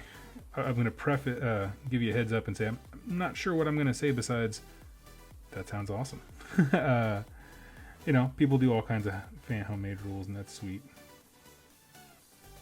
I always like hearing about it. A couple hours back. Okay, yeah, I haven't. I was cleaning my house, and I just kind of plopped down here. So, zoom in a little so we can see. Unfortunately, this camera does not zoom very well.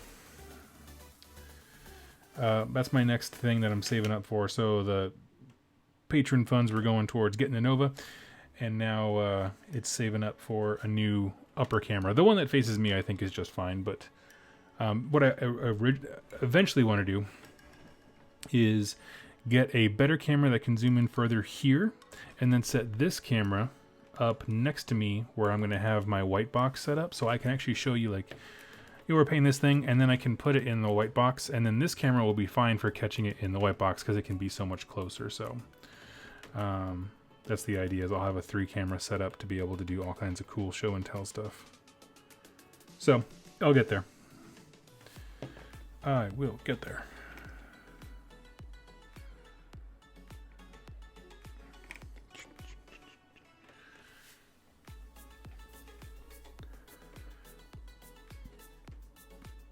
Another truly great 40k commentator is Luton09. Right on. I've heard of him. I don't know why I didn't subscribe. Okay. I'll do that. What's left? So, Null Oil. Yep.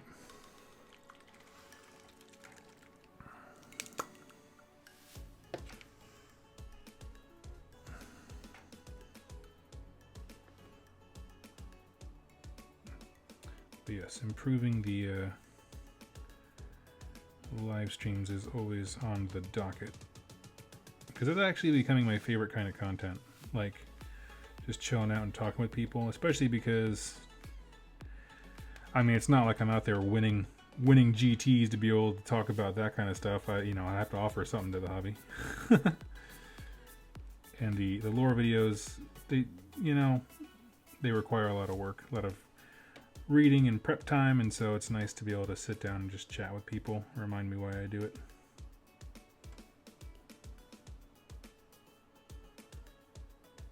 So it seems like a good place to invest time and effort. On the cameras, I mean.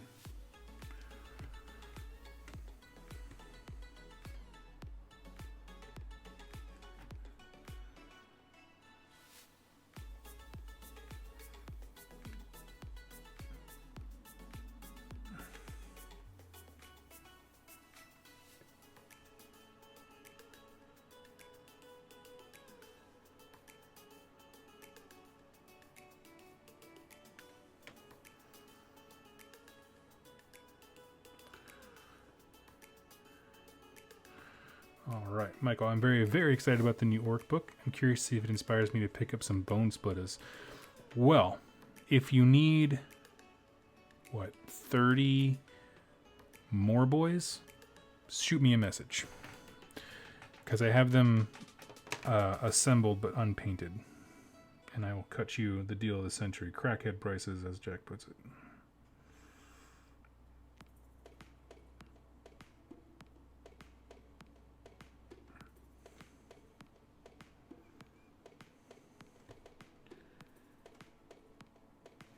Yeah, we'll see. I'm curious how they're going to do the like. I'm always curious when a new book comes out. It was a big deal with the Fire Slayer one, of just like they move things around so much in the book in terms of rebalancing and that kind of stuff that you're just like, I wonder how many points of an army I have right now. It kind of makes you think about that. You're like, Sometimes it goes the other way, and all of a sudden you have more than you did before because they made everything more expensive but also better. That one's a little more rare, I'll be honest, but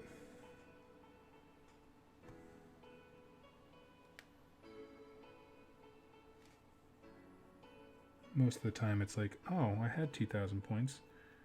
Now I have 1,850.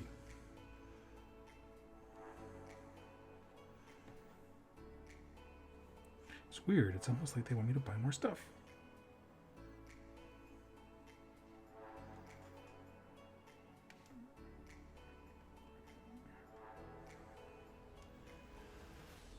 Which I don't mind that kind of stuff, as long as it comes with a cool design change. You know what I mean? I'm not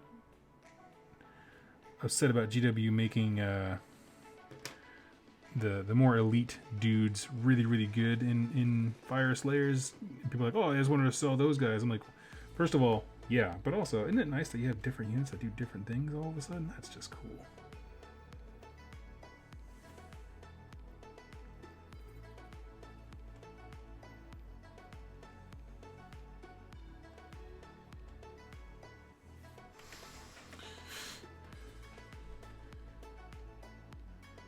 I like the two guys who do a lot of the 40k facts on blank stuff. I can't remember their channel name. I tried listening to a few of those. It wasn't my jam. Just the format wasn't my jam. That's fine. And there wasn't like a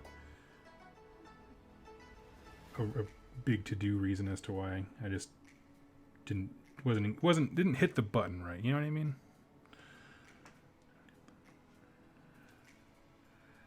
That's right. I know that I'm the same way for a lot of people.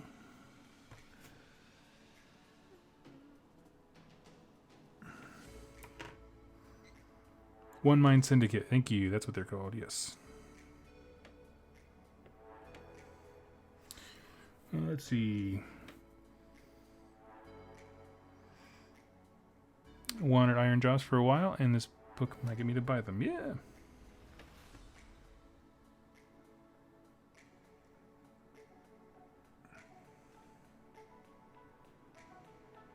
Yeah, I'm interested to see how well they do the whole balance of, like, you can play as Bone Splitters or Iron Jaws or the third faction that's like the Grand Wall of them. We're assuming all together. I'm curious as to, one, how that works, but also, two, I want it for the people who really love just Iron Jaws. I want to make sure that they have that thing is as it feels like a complete army. That's what I'm trying to say. I want the Iron Jaws to feel like a complete army, the Bone Splitters.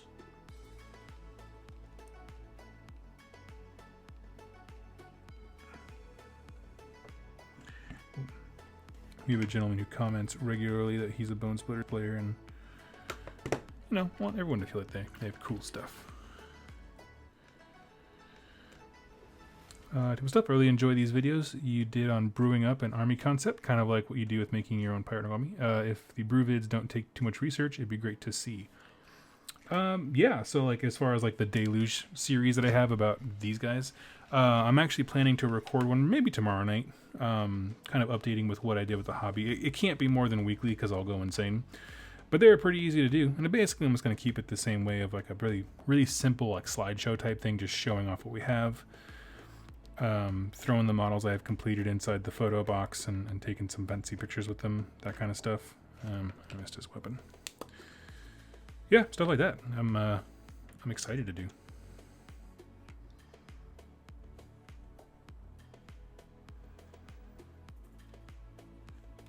I met the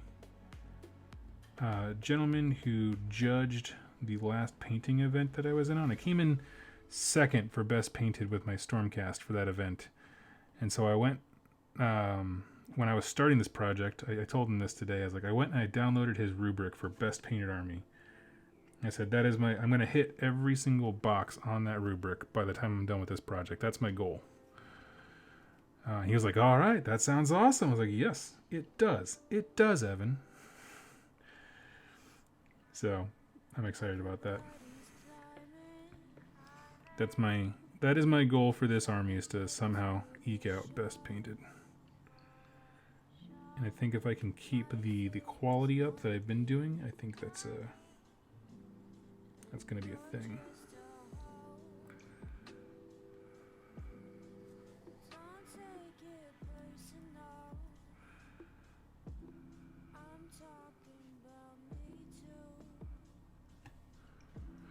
Betsy, yes, got the live stream. Welcome, welcome.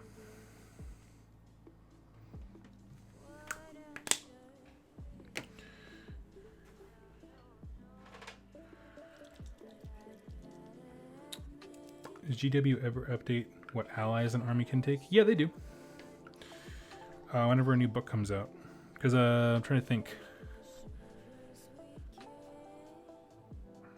There was one recently where someone lost ally options, and I can't remember what it was. But yes, that's something they take into consideration.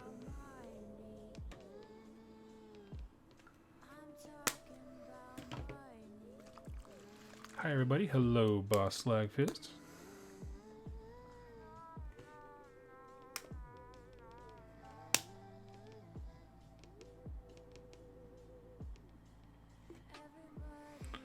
What's her working on? Painting Dragon Ogres. Sweet, Dragon Ogres are nice.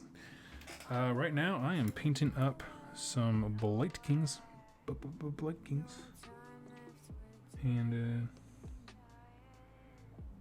Just throwing a little bit of Drakenhof Nightshade into the recesses of the armor.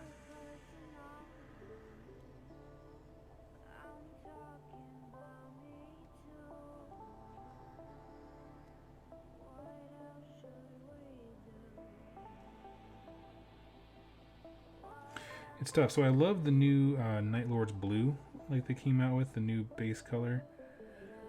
But I'm finding it's not the easiest color to highlight because I like how dark it is. I don't want to highlight it, but I need to make it look more visually interesting. And also, if you go too dark with any of the highlights, it starts to really distort that color. So. And these guys I'm trying to watered down or a thinned out Drakenhof Nightshade. Get some of that deep blue in there.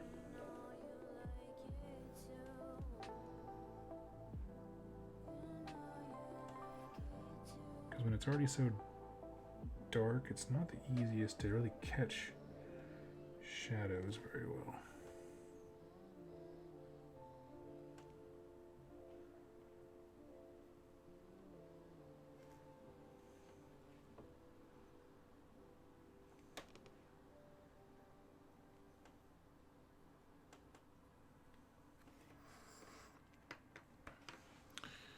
Let's see.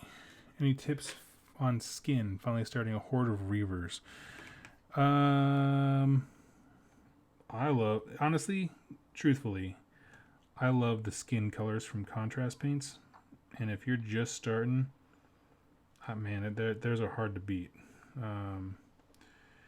Gilliman Flesh is awesome. It also works great as a wash to go over brass and gold. Because I picked that one up from a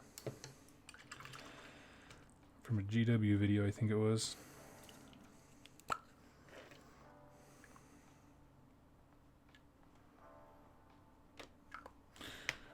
Also, as I'm learning, diversity is the spice of life when you have that many dudes. Make some different skin tones. And so, for example, I'm going to have some different skin colors in my guys here. Not this set. Basically, I'm just going to, in order to make batch painting efficient as well, so like the next set will have some different skin tones. And then I'll just mix all of them together when I make units.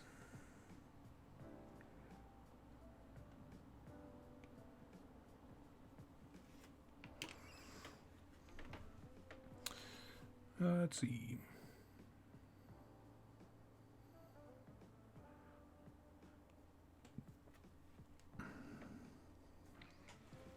Hey Doug, how's it going? Hey Boski, it is going good.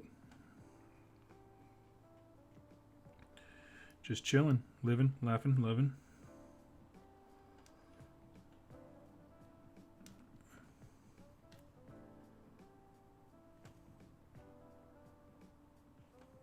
As a mom would say.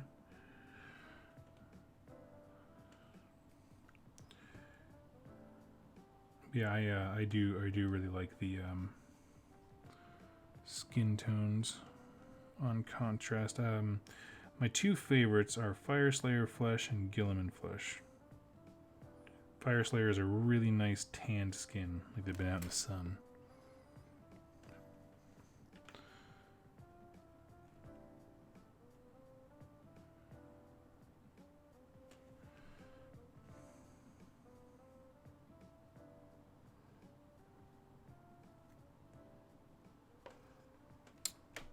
And Janice, so sorry, my Eldritch Council and devoted to Sigmar Gonski. I'm sorry, man.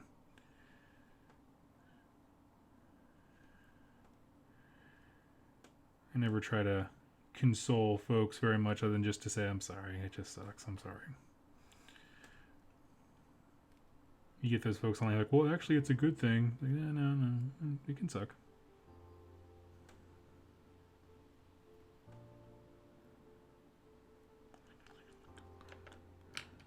Oh crap, I just touched the bell that was drying. Oh, looks fine. Okay. Any tips for darker complexions? Honestly, I have very little experience painting dark skin. So I busted out the GW painting app. If you scroll all the way down to the paint by color, The bottom thing is, I think, flesh, and they'll give you all different kinds of skin. Everything from like dead fish white for Agnes Deepkin to I don't know, different kinds of Caucasian and tanned and black and that kind of stuff. Just like Pop Burnsy just said, yeah, I've heard Wildwood is good. I would probably add one layer on top of that, just a little bit warmer. Like it'd be great as a blanket. Like, yeah.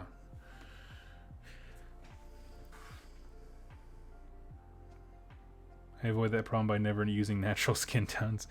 Yeah, man. There's a local guy who like his witch elves, I think, for Daughters of Cain are like green skinned, and you're like, oh, it's fighting a whole bunch of chick Shreks. Yeah, all right. I would never tell him that. That ruins somebody's excitement about an army when you like compare it to something else.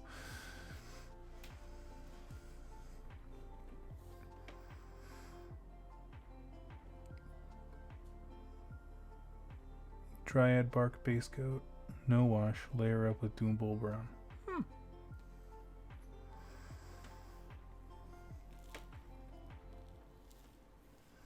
There's a whole bunch of ways to do it. Yeah, there's a whole lot of suggestions in the comments. Pick one that you like and that you think is in your budget as far as buying paints, and you are all set. And with that, these guys are fully washed and just need to dry. I've been going for 2 hours. I think that's a good day.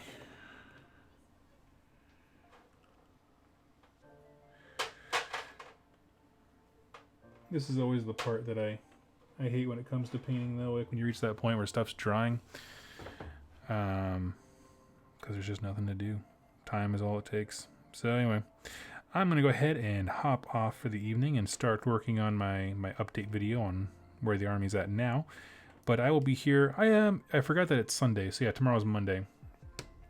And so I will be here tomorrow night, probably around 5 p.m.-ish, 6 p.m. Pacific Standard Time. And we'll finish these guys up because I got to do all the highlights, but they'll crank out really, really quickly. And yeah, anyway, I will see you all later. Thank you all so much. I hope everyone got some help and had some stuff painted while they were listening tonight. See you all later, and happy wargaming.